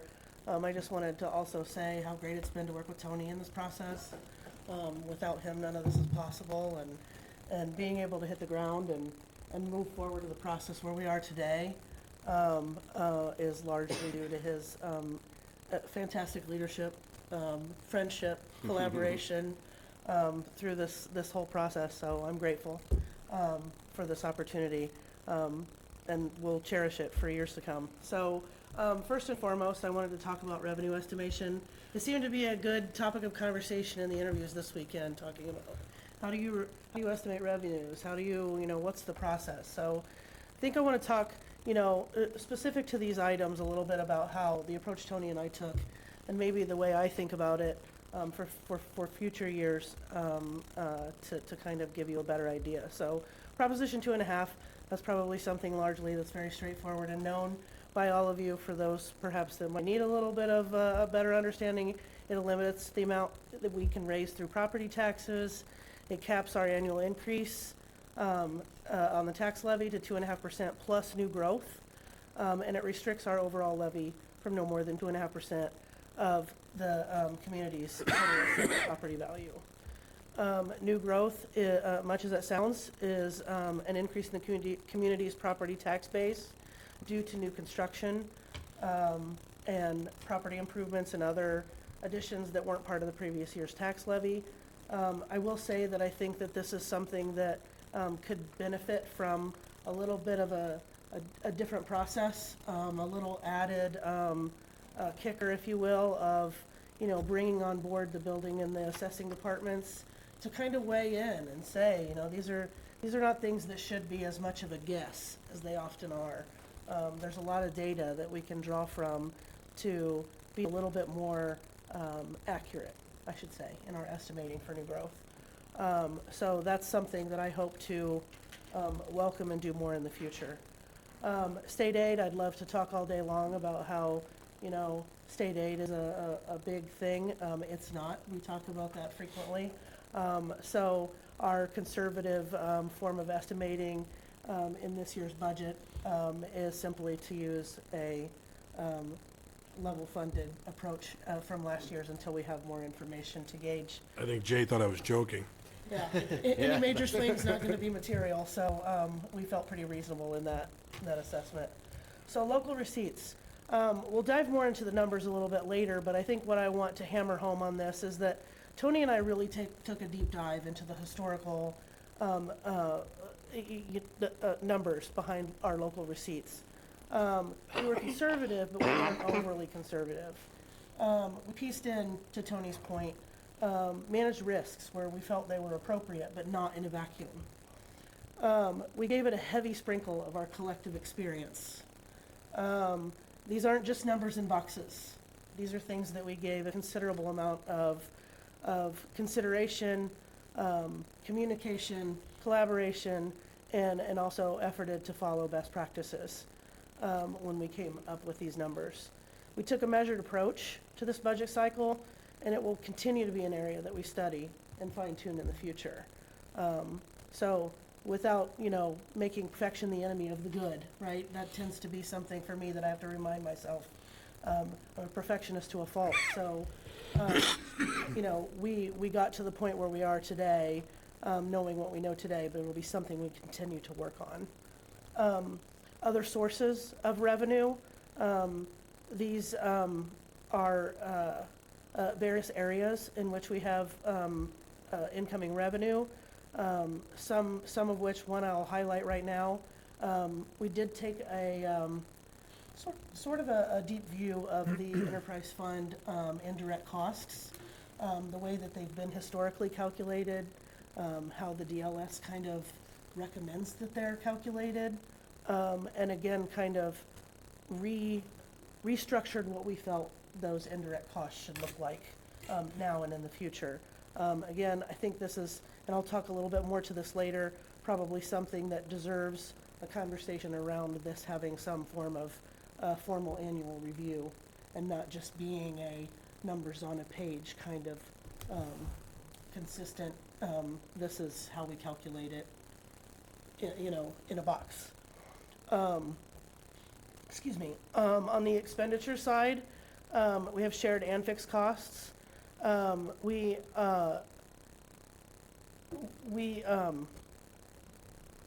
lot of these costs on the shared side particularly are difficult to control and hard to predict. And we're also making determinations about a lot of estimations before we have all the facts. So again, we make informed and conservative estimations based on information we have available today, conversations with colleagues, conversations with those that know more in the spaces we're looking at, so on and so forth, in order to come to a reasonable level we feel is conservative as of today. Departmental expenditures, the main goal here being to maintain a core level of services, particularly given where, you know, the expectation is on what they are to deliver. Okay. So one of the things that I've always tried to focus on for budgeting, and I think I mentioned at the beginning, was really trying to take an outcomes-focused approach to budgeting. Now, I think, if I was here long-term, part of that goes into developing at the department level goals and objectives, right, and what you're trying to accomplish through your departmental operations, and then tying the budget to those outcomes so that there's a link there for obviously the board, but for the public, to make that connection between the outcomes expected of a particular budget and what it actually means to them, right, versus just, simply the dollars and cents. So I just kind of socialized that concept this time around, given the timeframes that we were looking at. Certainly the next administrator may have a different view or similar view, but I think it helps to develop, sort of realistic departmental appropriation requests, right? Because now they physically have to, show that they're tying it to some particular need or outcome, and I think it leads to more accuracy. Jen talked a little bit about state aid. I think, one of the things we try not to do is chasing our tail, right? So we don't chase state aid. We level funded. Hopefully you don't ever see a decrease in that. But what ends up a lot of times happening when the governor puts out their first budget, everyone wants to jump on the state aid bandwagon if it comes out but it's a political bargaining chip through that whole process, and frankly, it seems like it's become a matter of course that the state budget doesn't even get approved till after the beginning of the fiscal year. So I think it's prudent to do it, and that's just an example.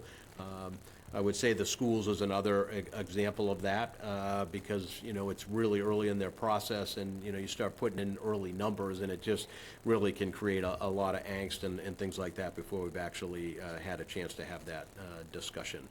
Part of that Jen mentioned our best business practices, right, and making sure that throughout our process, not only ourselves, but departments understand, what are the best financial, management practices that exist out there, and making sure we're staying true to those type of practices. Department and organizational structure and initiatives, I think, need to be aligned with requirements. I don't think anybody is naive to the fact we have a fairly flat organization. I think for the first time in the book, it's not in here, but I created a table of organization to give the board and the public an idea of where are all our people, the 200 plus full-time employees we have, where are they allocated, by title and everything else. And so that table of organization was designed to start to build on that. And I think at some point, an organizational structure or assessment probably needs to get looked at to make sure that we're, organizing ourselves to be the most efficient organization that we can. And so I think that's a goal area that may prove beneficial down the road. And lastly, obviously, fiscal sustainability, right? I mean, we don't just create a budget for 1 year because we're going to do the next year and the next year and the next year. And so we want to make sure that as we look at each year's budget, we're not forgetting about, okay, what are the next future years going to look like? That's where that long range, not long range, but the 5-year financial forecast comes into play. So that's something we don't want to lose sight of. All right, let's talk quickly about some of the assumptions in the budget that you have in front of you. I mentioned state aid level funded. The Monomoy Regional School District, we programmed it at 4.7% increase. We know that is, an area that we need to keep an eye on, as well as utilities and health insurance. Health insurance is a majorly fluctuating. It's on the news almost every day. We put in 7% to start. But we're not going to have those health insurance numbers until sometime in February. So again, that's a major risk area as well. Utility costs, again, the governor, they're trying to figure out how to get their arms around some of the utility cost stuff, so we didn't go crazy in trying to, just guess at some, nominal, well, not nominal, but guess at some, level of increase that there is nothing to back it up. And so we put that at 5%. And then lastly, we did look through the budget as part of that bottom-up review, I'll call it, and there are a number of what I'll call non-operating lines that were made their way into the budget that we're now proposing get funded through warrant articles. And we really looked at making sure we're funding like obligations, right? These are like, salaries and expenses to run departments and some of the other, the shared costs and those kind of things. And so we can have more conversation about what those lines are and the rationale behind the proposal that we put forth. Obviously, big on everybody's mind is, what were the constraints and stressors? I walked in the door with 8 collective bargaining agreements, all expired, jumped into putting the FY '27 budget together. It was no easy task. We're aware that 7 of the 8 collective bargaining agreements have been settled. Those numbers are in the FY '27 budget. I just wanted to let the board know, in the budget, in the numbers, I programmed the PBL at 3% to match what the other, what the unions got in terms. acronyms. Oh, the personnel bylaw employees, sorry, at 3%. The Monomoy Regional School District assessment, I think we're all anxious to start having a discussion. I think it's absolutely essential that regional school district agreement gets looked at. Again, I haven't been around all that long, and obviously education has always been important to me. It's always been a goal when I sat as a town manager and administrator in supporting our school systems and so forth. But with somebody with a degree in mathematics, and I look at some of the numbers and charts I've seen, and again, it's not to blame anybody in terms of how the agreement was structured, but sometimes things start off in a way, and then, years later, it wasn't, there's no circuit breaker built in if it becomes an equity issue, in making sure that we're educating our, so I compliment the board on continuing to want to push to get that conversation going. As far as the Upper Cape Tech the Lower Cape Tech enrollment decreased slightly from the information I got in November. We programmed them at a very slight increase due to some other factors, but I think it's 0.5%. Barnstable County retirement assessment has been rolled in from what we know. We did have a large increase in our Barnstable County 911 assessment. Again, these are must-pay, non-discretionary bill assessments that, they just get sent to us. I want to compliment Chief LeBlanc. When I asked him, Chief, you got to call him, you got to talk to him. This is, this is not a good number, and they really stepped up in getting some assistance from the state. So I was told today that assessment has been decreased. And this affects everybody, I mean, not just Harwich, but they charge that based on a per capita amount, and I think it had gone all the way up to like $18 per capita, and it's now down to 14.5. Doesn't save a ton of money, but at this point, every dollar is important. So I thank the chief for doing that. The health insurance instability, I think we're all familiar with that. And then lastly, I think there were just too many non-operating lines in the operating budget, and so we've tried to address those. So, all right, Jen's going to take over now to give you sort of the big picture snapshot on the numbers and what's making up the GFOB, town and schools, and some of the debt information. Before she does, though, as she gets into the sources and uses, one of the big tasks I gave her, I feel bad for her sometimes, but I have all these big ideas. But I heard loud and clear, and I needed some of the fidelity in, some of the financial reporting you see on sources and uses, and to me, there needed to be a larger degree of detail and, sort of I was told I wasn't going to use the granular term because everybody wanted to use it the other day, apparently. But gave enough information in the source and uses to let everybody know where things were. And so I thank her for doing that. Was not, I won't even tell you the spreadsheets and the data that I couldn't even keep track of how she put all that together, but really just amazing work.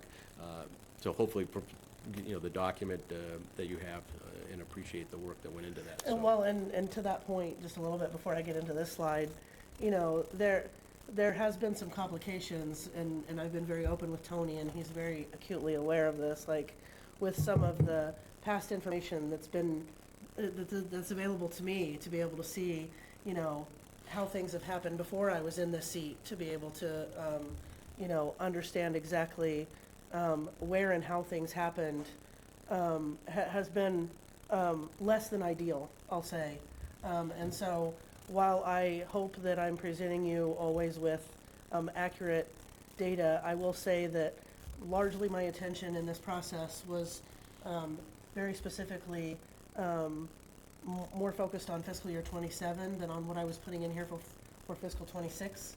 So please just note that sometimes there may be a lack on my part of confidence in what the FY '26 numbers represented in here are, and I can talk to some of those where I feel like I've looked at it and said, that doesn't smell right. But again, in keeping with time and effort to move forward on the FY '27 budget, it became not the priority for the moment. But just know that there may be opportunities in the future for some of those numbers to be updated and be a little bit more clearly if you happen to see something that also doesn't pass the sniff test for you. Just know that, again, not making perfection the enemy of the good, tried to come forward with something that was very clear for fiscal '27 today. And so a little grace perhaps on the '26 numbers, if you will, that you'll see. So big picture snapshot, right? 30,000 foot view. We'll get a little bit more detailed a little bit later. Granular? More granular. That's my if you term, I don't know. 30,000 foot, that's my term. Yeah. So your general fund operating budget for the town only fiscal year '27, we've come out currently at just over $51 million. For the schools, we're estimating, again, with that 4.7% increase over fiscal '26, roughly $34.7 million. Some off-budget expenses, again, this number is a little bit of a wild card in that it is largely dependent on a subsidy number for the enterprise fund that we don't have the budget for yet. So a little bit of a wag there, plugged as a mental note, but a number nonetheless. So in total, grand total expenses at this point on your fiscal year '27 budget, general fund operating budget, just over $86.6 million.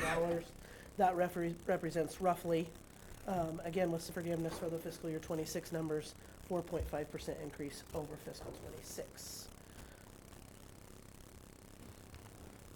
So property taxes, I've already highlighted, some of these fiscal, I went back comparatively looking at the budget '26 numbers that I pulled from a prior sources and uses, and they don't correlate with the recap, so I know that they're not right.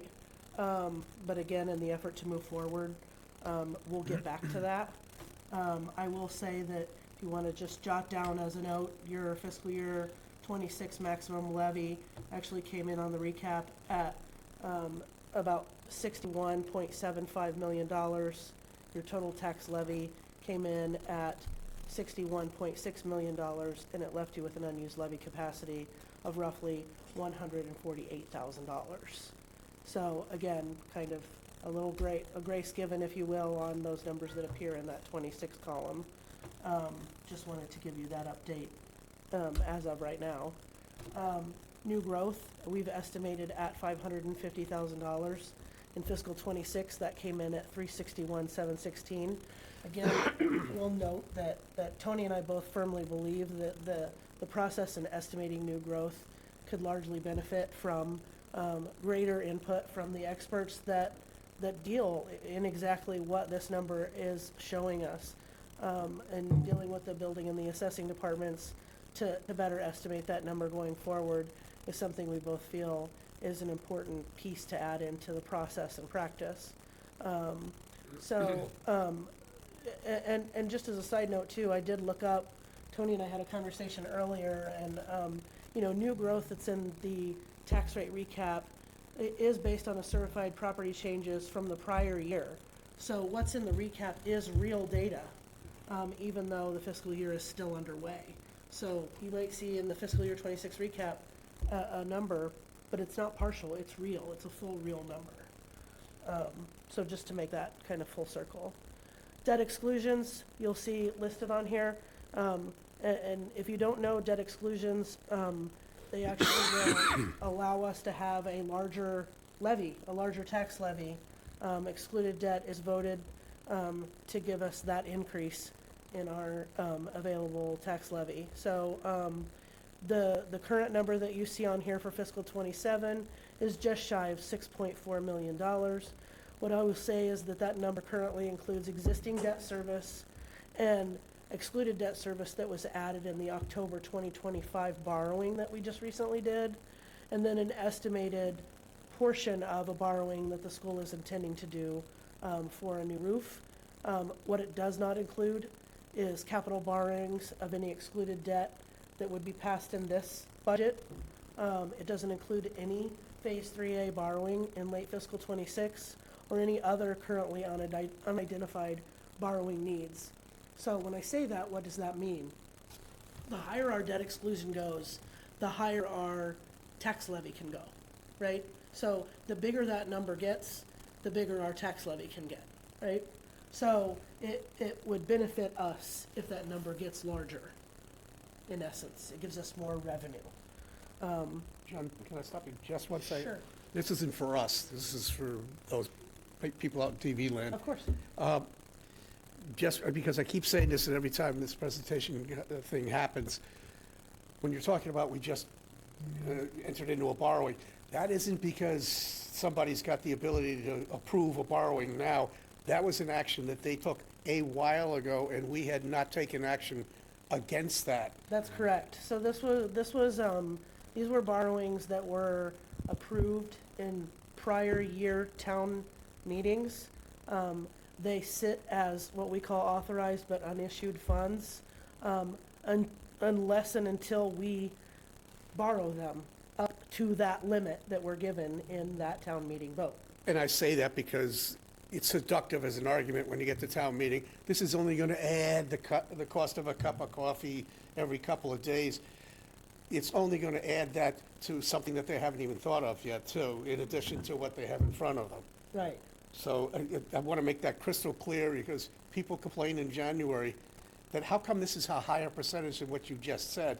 It's because it's already backlogged. They've already approved it, but we haven't borrowed it yet. That's correct.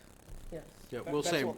we'll say a little bit more about debt management strategy here as we get a little further on, and I think the look to the future slide. Right. Okay. Next up, actually, can you go back one, just finish up just quickly on the property taxes? So, Cape Cod Commission, I basically went back and did if you will, a bit of a trend line on, how that has come in. Frankly, didn't just plot a line, but kind of methodically thought about a little bit more of a reasonable estimation. Again, just to be conservative, came out just shy of $289,000 on that. That would leave our total levy, again, without all things that we know might happen, at around $64.5 million, and an unused levy capacity, very small, of around $92,000, to get us to a balanced budget.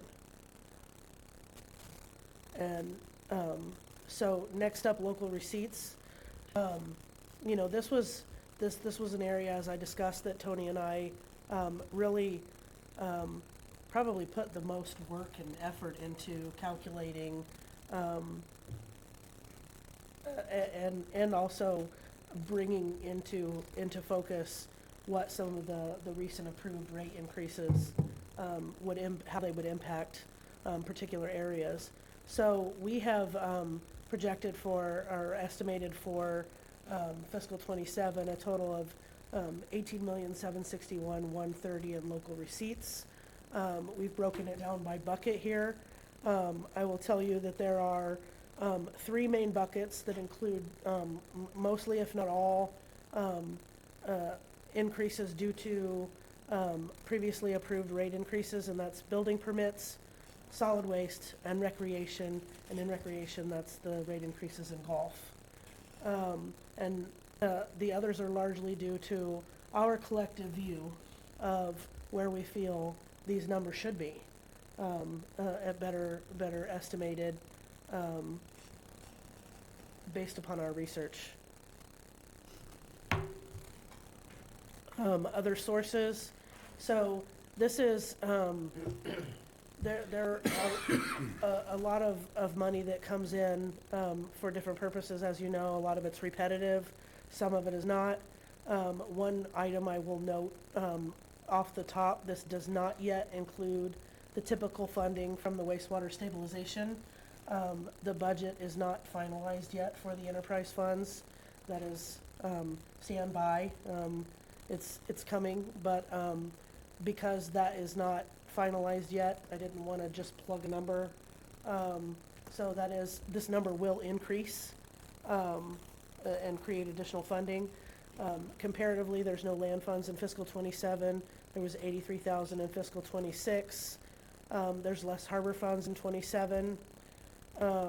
There's nothing from the waterways management receipts reserved when there was in fiscal '26.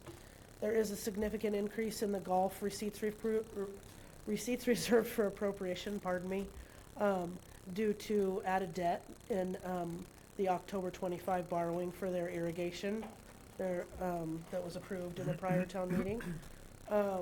There is an increase you will see in the PEG cable funds, and that's largely to include applicable employee fringe benefits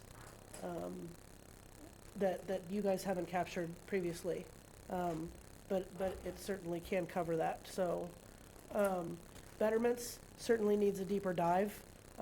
I wrote myself a note here that says, be sure to tell them that this number's in pencil.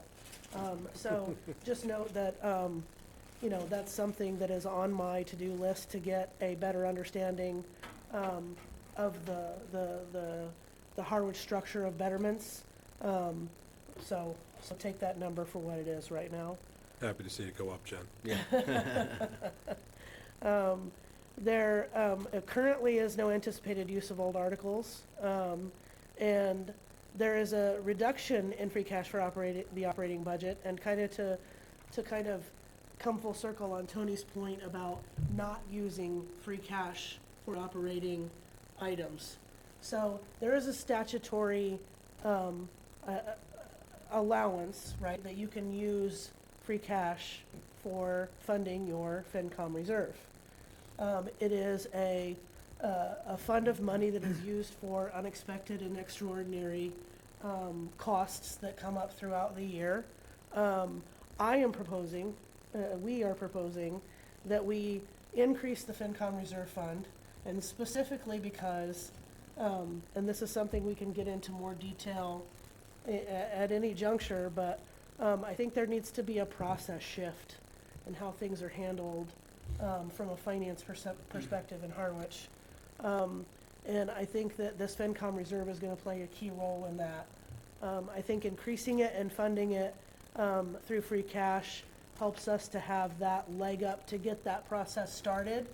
But there's been a past practice of how it's handled when an expense arises that is unexpected and extraordinary or was not included in the operating budget, that I feel is not best practice. It is not the way that we should be doing things. There is a mechanism put in place by the FinCom reserve as it exists. The whole reason it was developed was to help deal with situations just like that. So it would involve us getting the FinCom more involved when there are situations and that sort of thing happens. And to Tony's point that he makes very eloquently, I probably should let him make it himself because he's far better spoken than I am. But it also doesn't have money held hostage in places in the budget for a what if, right? Instead, there is a bucket of money. It's going to fall to the same free cash if it's not spent, right? But it's much more flexible. It's much more able to be used as needed instead of being held hostage in one person's budget for one purpose. Mr. Chair, can I just ask? Oh, sure, go ahead. This is fantastic, by the way, so thank you. I believe last year, did we increase the FinCom's reserve? It went from You did. 50 to 120. 125. 25. So I just so I can have context to what you're saying, do you want to give an example of where you think it should end up? Oh, it's at Well, 175. It's 175 for haven't got this there yet. year. To start. Okay. Yeah, I think we have to feel out what kind of things happen that we need to deal with to decide where that And that may be a couple of budget cycles before we really see that kind of play out. But I think the key point is that how things are handled when those things arise needs to change. That process needs to change. Yeah, and I think, and you're meeting with the Finance Committee this week, right? So we'll have a chance to talk to, having them more involved in addressing these, one-time unanticipated or extraordinary things that arise. Personally, I'm used to, FinCom reserve funds, 300,000, 350,000, because you're utilizing them and making sure that you're not putting placeholders in your budget just in case something happens. There's a mechanism to deal with that and a process to deal with those things that frankly goes into that category of creating budget flexibility by freeing up money in the operating budget, and then using the finance reserve fund and the finance committee, that process to address those things that we just didn't see coming. So one more, if I could, Mr. Chair. Go ahead, sure. That finance reserve fund is for pretty much anything other than salary wages.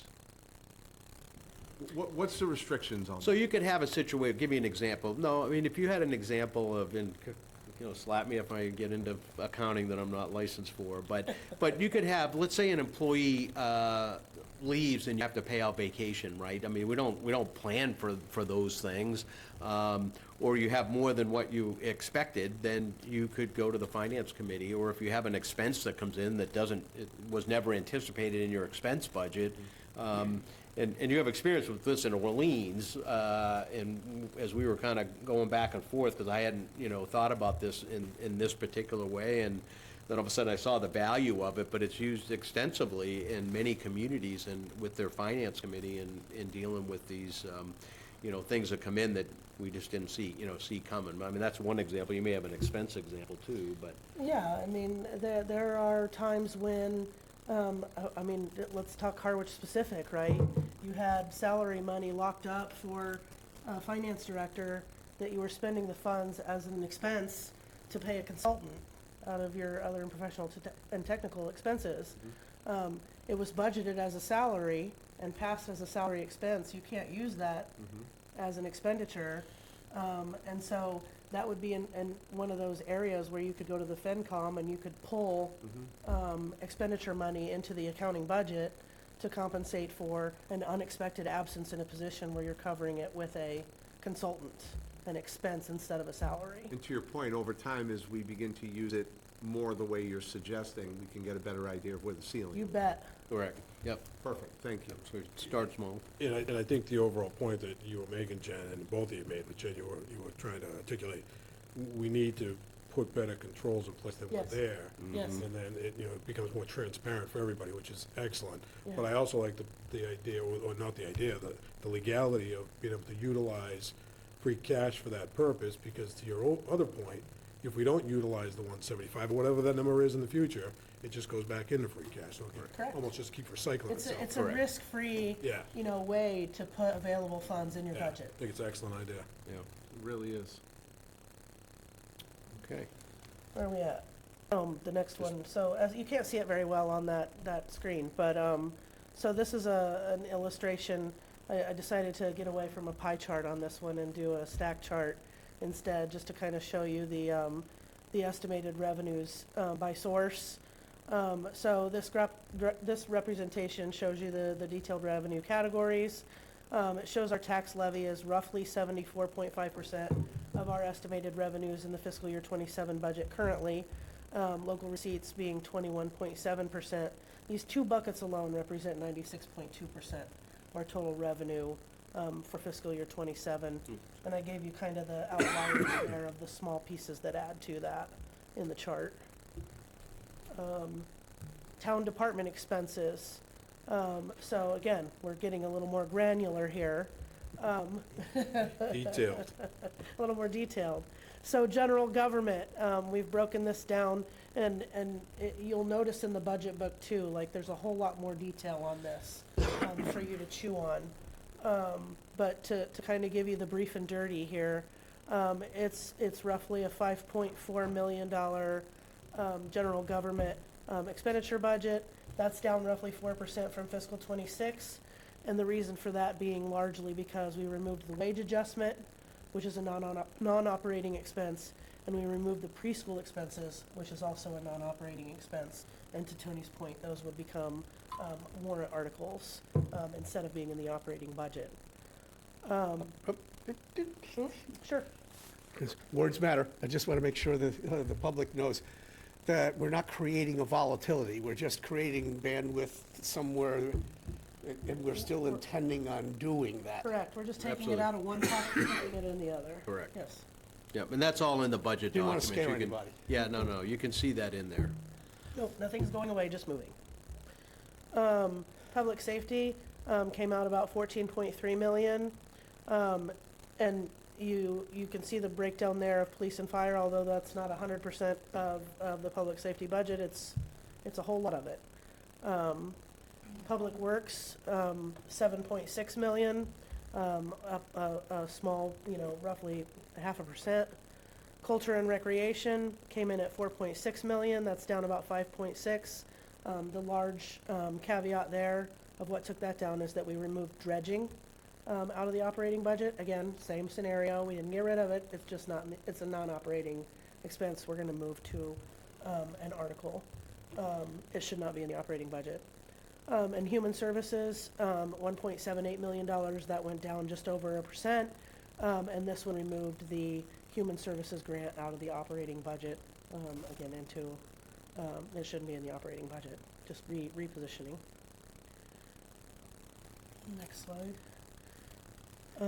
On school expenses, this one, we'll get a little bit more granular as time goes on. They do break down the operating budgets into categories. Once we have a little bit more clarity on what those buckets might be, I felt it was a little bit of noise to break this number down for you now because it's just not clear.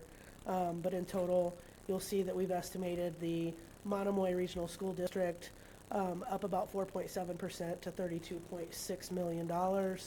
Cape Cod Tech, again, just marginally up about 0.5% to $2.1 million, making our total school budget for fiscal year -- as of today, $34.7 million, and blended up about 4.4%. So just a little bit on where the Monomoy process is right now. I had a meeting over there last week. I believe they're going to be presenting their budget to the school committee on Thursday. If the school committee ends up, voting on the budget, it's possible we could get a letter from the school committee, shortly thereafter, and depending on the board schedule, there could be an opportunity to have them come in for discussion as early as the 26th of January. So we'll kind of see how that plays out, but we should be hearing from them sometime in January. I'd seen something that talked about was typical in February, but I think we'll see them a little bit earlier, I think, just because I think there's going to need to be some definite discussion regarding the school budget, so. If not, we're gonna line it with the day we vote on the replacement candidate, depending on how the schedule works. Yes, that's right. Well, you can go back to the Oh, sorry, shared did I costs. skip one? That's fine, you're good. So shared costs, this includes things like employee benefits, general insurance, OPEB, unemployment, state and county assessments. We have estimated our fiscal '27 health insurance costs up roughly 7%. This is a major risk area. It's something we're gonna keep an eye on, for adjustment, as more and more information becomes available. We estimated general insurance up about 4% year over year overall. And we predicted that some areas could be hit harder than others, but a net, rough increase of 4% year over year. OPEB, pardon me, excuse me. OPEB in fiscal '26, for reasons I don't know at this moment, you guys did an oversized contribution of $500,000 to OPEB. Per the policy that was established, we have aligned fiscal '27 with that policy, so that's why you see a decline in the proposed budget for OPEB for fiscal '27. All else on this includes really no change or small change measured year over year. I could give you the same admonishment I gave him. OPEB Other post-employment benefits. Sorry, yes. Yeah, My retiree health apologies. care, yeah. Just trying to translate it into English. Oh, Yeah, okay. of course, yep. And I don't have the real answer on the top of my head, but I thought it was because we were trailing in our contributions, but I could be wrong. Well, we'll go back to our financial policy. So they were rewritten in 2023, and it was to start at $100,000, add $50,000 a year until you eventually reach $500,000. And it says strive to. So that was what I think correlated to the $500,000 of free cash that went into the operating budget, because the OPEB was in the operating budget. Every place I've worked, it's always been an article that we fund the OPEB trust, which is important. So this aligns it back to the policy. Now, I don't know, if maybe we had extra money last year or something, but this comports with the town's financial policies as they currently exist, so. If you draw that line, you know, where the policy was set, this puts us right on it. Right, Yeah, perfect. so, obviously, you can always put in more if you have it available, but, I didn't mean to derail you, yeah, no. no, good, that's, good, yeah, that's thank you. fine, yep. That's how we arrived at that. Yep. Good. Okay. So, general fund debt service, nope, you're good, that's fine. We have this conversation a lot about how, debt service, is combined, separated, divided, bucketed in 50 million different ways for 50 million different purposes to come up with some, understanding. What general fund debt service represents is basically the money that is paid by the general fund in the general fund budget, excluding the school money, which is in their assessment, okay? So it's general fund debt in the general fund. And principal and interest, we've estimated up, and that is largely due to that October borrowing that we did to increase the amount of outstanding debt service for fiscal '27.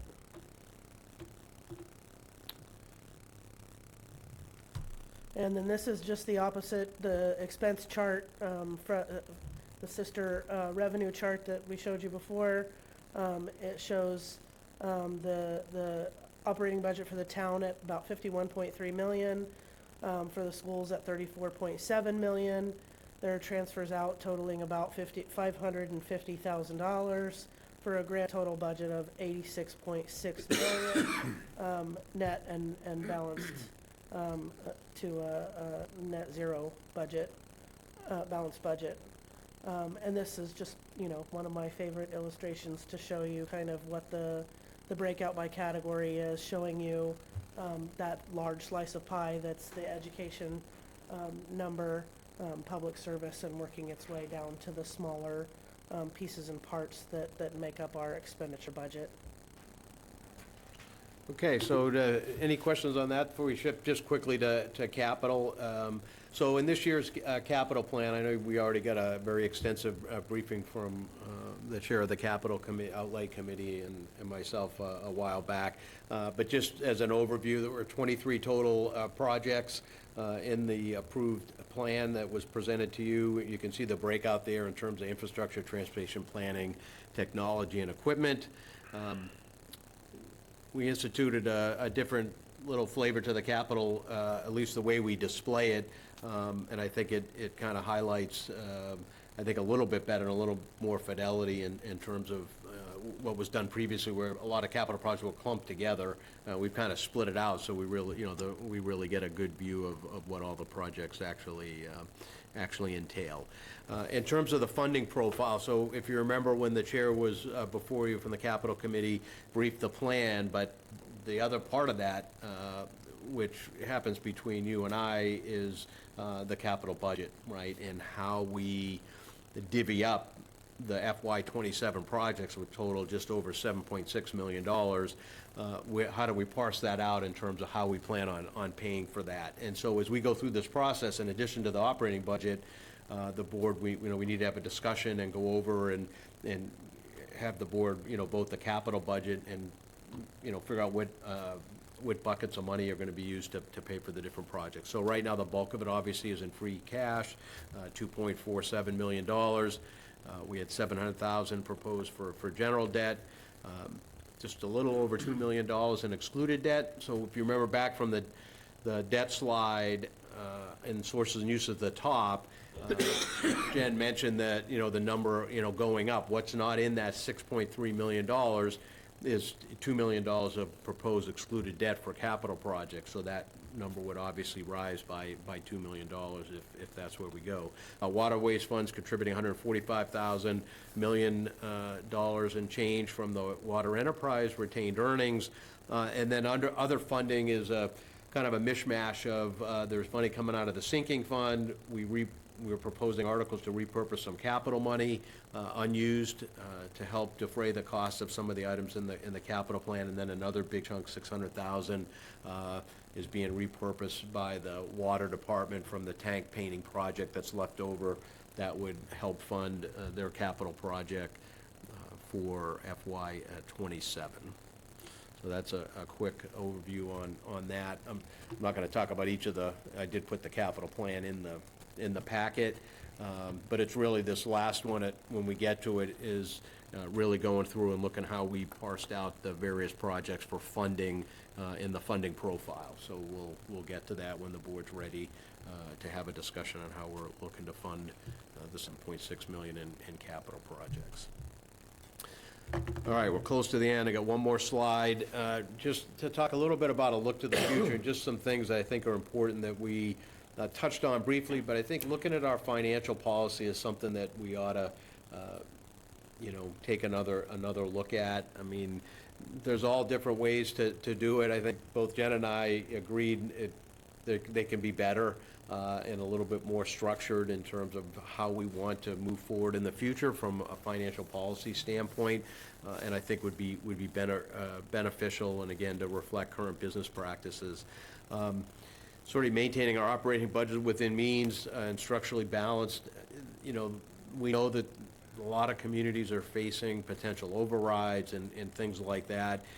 They're not always a bad thing to say, but there's a lot of work that needs to go in it beforehand. And so I think part of this project, as we look at maintaining our structurally balanced budget, is really taking that deep internal look for internal savings, efficiencies, whatever we need to do, looking at our revenue estimating techniques and things like that to make sure that all that's where it needs to be before we get to anything beyond that. And so I think part of that I call sort of override avoidance strategies versus stumbling into a potential override because we didn't necessarily look at all the things we should have. And we should be doing that on an annual basis. And it's never to say we won't face that at some point in time, but we have to do our work first.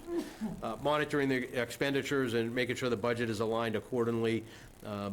That's really what Jen was talking about and I was talking about in terms of accountability right at the department level to make sure that we're constantly making sure we're aligning our expenditures appropriately to the budget requests and asks and monitor those with data review and things of that nature. Departmental goals and objectives initially aligned with specific outcomes.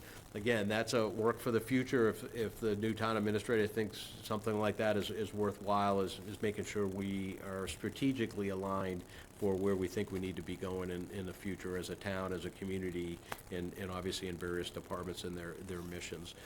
Implement structural changes to achieve the most effective organization. I think we would benefit greatly from that exercise. No predetermined way of what that might look like, but I think there's probably some organizational restructuring that could benefit everybody in the long term. And then lastly, developing a long-range debt management strategy. I mean, we know that sewer has taken up a bulk of our debt that we have right now, but we know we're always going to have capital projects we need to borrow for. We know that we're going to get hit with capital projects to maintain our facilities.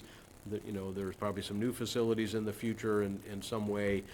And how does all that, play together? Because it's becoming a huge nut, and it has me concerned, not just from where I sit, but where I sit on the other side of town. And making sure that we have good visibility and providing good data to the decision makers about that. As we know in November, when Jen put up her debt slide that looked out into the future, we know the authorized but yet to be issued debt doesn't show up on there yet, right? Because we're not paying for it. We have to figure out how to lay that in, so that when we face further borrowing decisions, we're not doing it in a vacuum and don't have all the information clearly displayed and out there for everybody, so that we're making good, valid,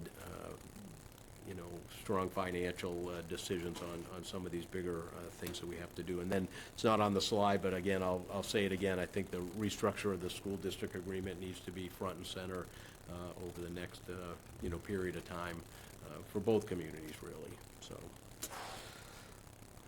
That's it. You have your budget book.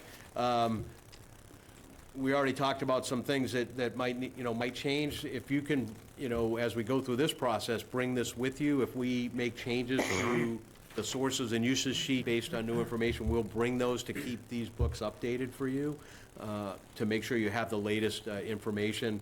Our plan is to put this online, so that, people in the community can look at it. I know it's in the packet, but it'll be in where we're putting all the budget stuff, again, so the community, those that are interested, can go look at the information, and we'll keep the book updated for the board. The finance committee, when it's transmitted, will be making one for them too, so that they all have the same information, and we'll work with them to make sure we keep it updated as we go through that process, to eventually help them do the job they have, in making their recommendation to town meeting in May, based on the board's final budget. Okay, just to be clear, this is a handoff, so I don't want to get involved in any individual discussions in areas. I'll defer to everybody in a second, but I do, as Peter Hughes had talked to me, I just want to make sure that I assure everybody. It's been an extraordinary year. I think we can all agree to that. We're flying without an actual finance director for a lot of times. We didn't have an assistant town administrator, then we had an acting town administrator. I think it's remarkable we've gotten to this point, and it's a real paradigm shift in looking at it. The financial people know that.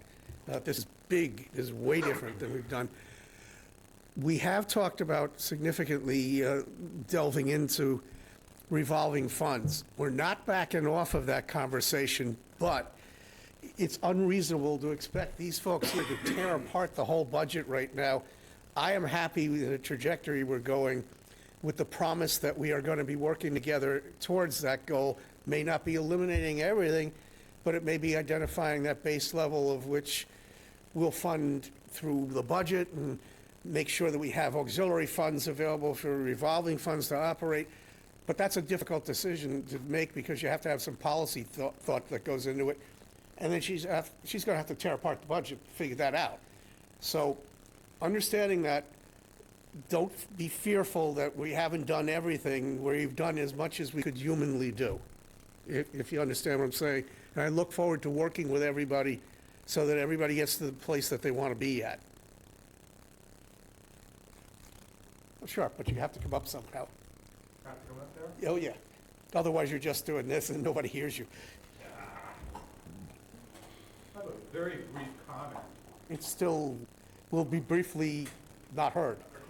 We don't have a hand. We don't have a hand. Sure, that.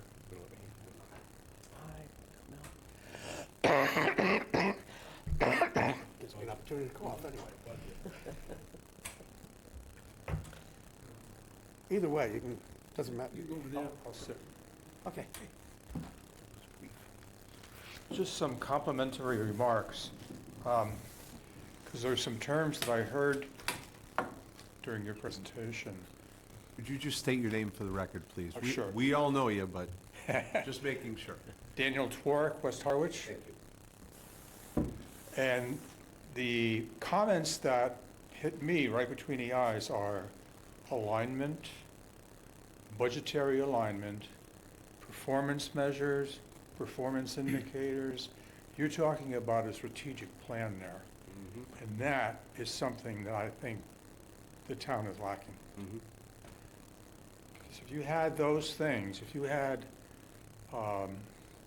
your operational plans with all the departments, and they're indicating what the performance measures and indicators are, and you have your budget, then you correlate the various expenditure categories to those operational plans, and you got a strategic plan. Put on top of that a vision, goals and objectives, and perfect. Excellent. We don't hear that often. If you looked at the tracker I had in the last meeting agenda, a tracker that I maintain with the chair with the select board, if you go to the back page, you'll see that on there. Yeah, it's always something I've always done, just didn't necessarily have time to do that, but, really the new administrator working with this board, hopefully will look at that for sure. I came from an environment where the commissioner instituted strategic planning for the department. And it eventually spread to other state departments and agencies because it's critical. just a wonderful tool. Yep. Sorry, that's all I had. Thank you. We're always willing to give you time for that. Thank you. And thank you, guys. I mean, this is an immense amount of work, and Jeff said it before, it's amazingly good work. So, thanks. Still work to be done. We can hear that. Yeah, but we're in a good spot, so. Okay. You're on. Okay. Town meeting timeline, the only thing I just want to highlight for folks that are listening, we have the warrant is open for submission of articles. It closes on the 2nd of February for submission of articles. And for those that are putting together the language of their articles, those are due no later than the 13th of February. So at this point, everything is on track. Through the chair, I don't know what process the board wants to use in terms of future budget review, in terms of if there's anything specific you want to see on the 20th, the 26th, or the 2nd, but obviously we're open to whatever direction. And to that end, if anybody has any input, just let me know, and that'll be conveyed to the town administrator during our agenda prep. Okay. All right, also in your list in your packet for the first time is our tracker that Natasha developed, did a great job putting this together and breaking it up into different categories, again, for better visibility, understanding on various articles. These are just a tracker, right, of things where people said we may have an article for this, that, or the other thing. And as we start to get the language of the articles received from the proponent through review, they'll be put in your packet so you can actually see the language for the various articles and what track approval by town council. When the board makes a decision on placing the article, and that's going to help us to then build the warrant book for town meeting. There are two things on here. And again, these are just trackers, so these aren't things that are necessarily going to come, but there are two that were of interest to the board that I want to just find out whether they should stay on or not. And I think the first one was related to the adoption for seasonal communities, to see where the board was before we put a lot of effort into that article, and where the board sits on whether that's something we want to, delay to a future town meeting versus trying to do this in May with not necessarily a lot of the information the board may need to make that, determination. So that was one. But if there are any others that have select board as the proponent, and you say, no, we're not doing that one, just let me know, we'll take it off the list. But that was one I just wanted to bring up. I know we alluded to it before, but on the real estate is that transfer of the Bento property, which we That'll come don't off. need. Correct. And speaking for myself, I think we're way premature on the seasonal community designation for this town meeting. I don't think we've had enough discussion as a board. I don't think we have enough information available from the Commonwealth. So I'd like to see that one removed at this time. But that's up to the majority of the To board. be even clearer, the board has been on record as saying, what do we have to give to get? And we don't know that. We have no idea of what the state Right. is expecting of us at this point. I know some people have already accepted this in some other communities, but they're flying blind. They're just taking this thing and hoping that they don't have to give too much. So I believe that we've already said, let's figure out what it is that we have to give up in order to be able to get to that point. It'll still be there. Thank you, Mr. Chair, and to Pete's point, the Commonwealth has not finalized anything. Yeah. So I'm I support fully removing it and discussing it at a future town meeting. You got the sentiment. Okay. And if there's any others, obviously, let me know on that. One question we do have is we're prepping to do this. There's a lot of work that's going on behind the scenes to get ready for a town meeting. We're starting now. But one of the questions I had, so in prior years, for each of the warrant articles, where the board votes, for the article, in the recording of that vote, 5-0, whatever it is, we were putting each of your names and what you voted. It's a lot of work to track and make sure we don't make a mistake, but I just want to ask where that may have come from, if somebody thought it added value, because we'd be happy to not do it. It just adds to the whole situation, but if there's value to it, it's just something that caught my eye. I wasn't sure where I haven't seen that before. So last year, I believe, was the first year we did it. I don't know, and I was chair at that point in time, and I do not know if that came from the previous town administrator, or if that was something the public asked for and the board accepted and adopted. If it's something you wouldn't. It's a lot of extra work That's to make sure we. Whatever we want to do, whatever just we it's up wanna to you do. guys. Yeah. What do you want to do? I can say I was the clerk for the Finance Committee, and it's very time-consuming Mhm. to record the votes and put the names to it. If you could just put the votes, I don't want to speak for the Finance Committee because I'm not on it now, but it would certainly make it a lot more efficient. Mhm. I spent a lot of time with Natasha doing that last year, and it was. Right. Yeah, but it's not value added to what the people need to look, they're reading enough already, and it's prone to a mistake of, well, obviously, we record the vote 5-0 or 4-1, whatever it happens to be. Obviously, that will have accuracy. We start putting people's names in. It's a lot of work for staff too, if there's no real value added. Well, in my 2 cents is, I don't think there's a lot of value added to it. If there's a article that some of us don't agree with, we have the ability to get up and speak against it on town meeting floor.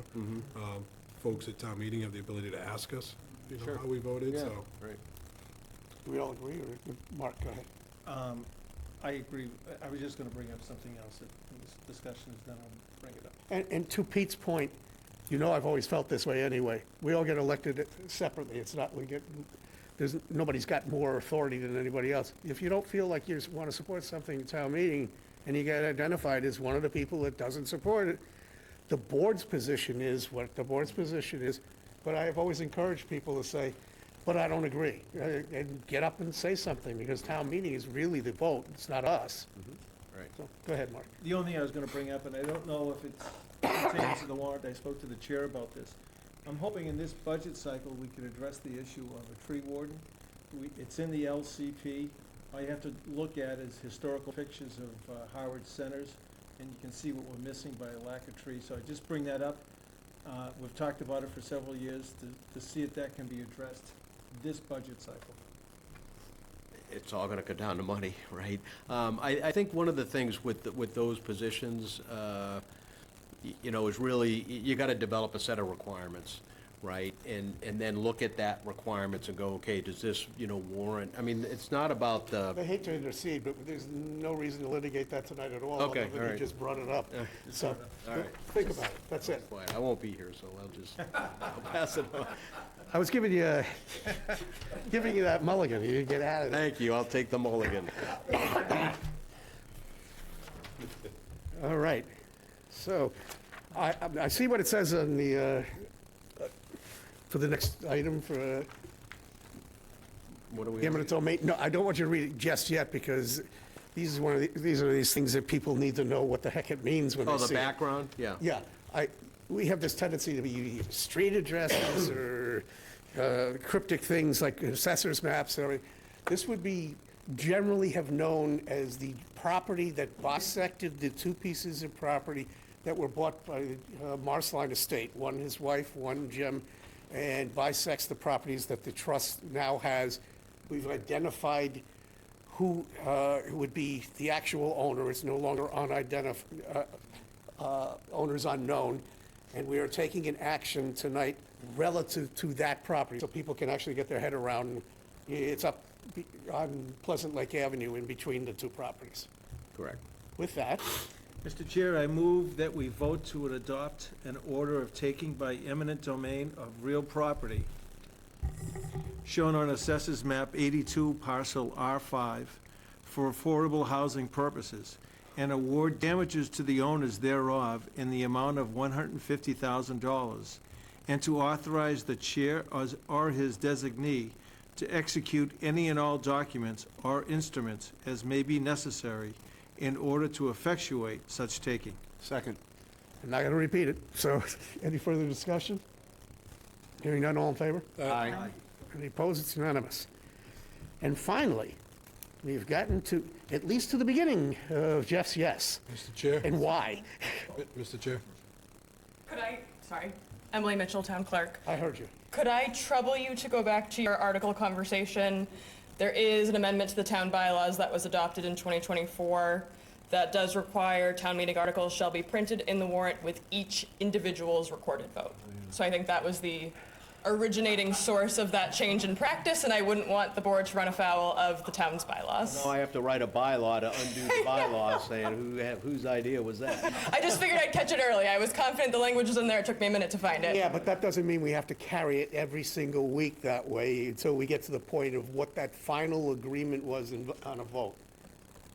It just It just needs to doesn't. be in the warrant In at the the warrant, end, yeah. yes. Yeah. Correct. That's what I'm saying, because it's going to be cumbersome to go 5, 6, 7 weeks and keep putting names on things if it shifts. We can have a special town meeting in a couple weeks and undo it. Jeff, bite your tongue. Gosh, it's good you were here. I think if we're not tracking it live, it's gonna become even worse, right? Let me find out. Yeah. It's whatever, but yeah, I just think if you're trying to wait on, 3 weeks later to say, oh, what the hell was that vote? Yeah. You're gonna be in a world of hurt. And for the next item, for the Monomoy thing, I think it's all hands on deck at this point. We've articulated why it matters numerically. It actually has a basis in real fact. So the question is, how we go from here, and I'm hoping that everybody can agree that it's not the end of anything, it's the beginning of everything. Right. I love it. So I think it was well-written. I mean, I wasn't involved with it for that, but it's well-written, and it was only possible because we finally got Jen here to be able to make a solid numeric base projection about what that trajectory looks like on numbers. And that's the way that gets you into a conversation about, why wasn't there something to circuit break in this for something we couldn't possibly have anticipated 10, 15 years ago? And I think it's a great basis to start with, and the board it's not pejorative, it doesn't get angry at anybody, it just lays out why we think it's important. Well-positioned for more discussion. But we have to agree to the letter. That's what we need a motion for. So, Mr. Chair, I move that we send the letter and supporting documentation regarding the Monomoy Regional School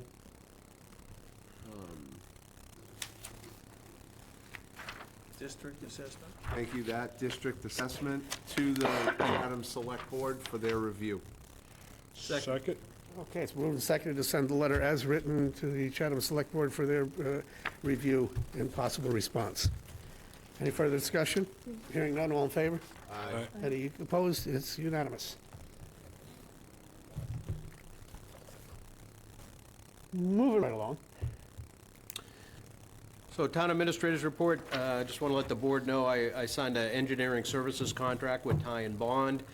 I think I talked last week about the Aqualink contract that we signed for the running and operating the wastewater treatment facility over at 204 Sisson Road.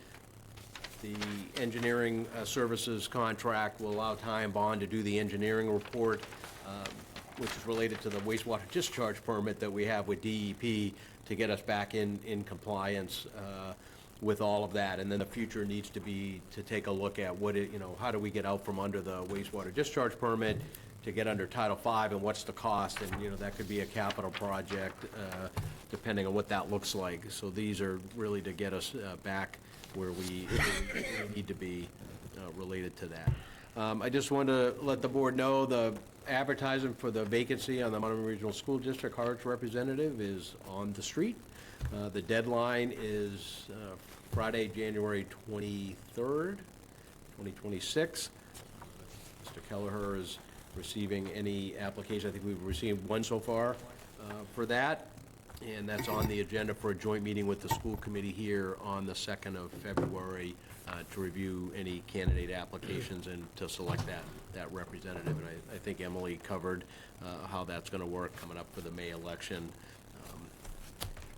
for somebody that maybe wants to continue that.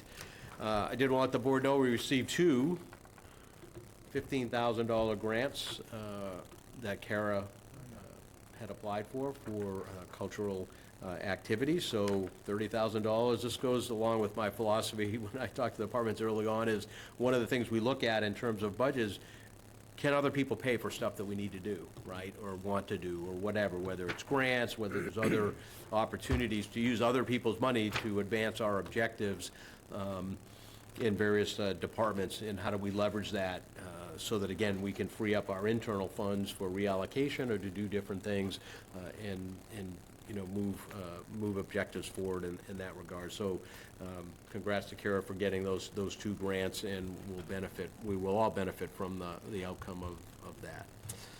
And that's all I had. Okay, member reports, Jeff.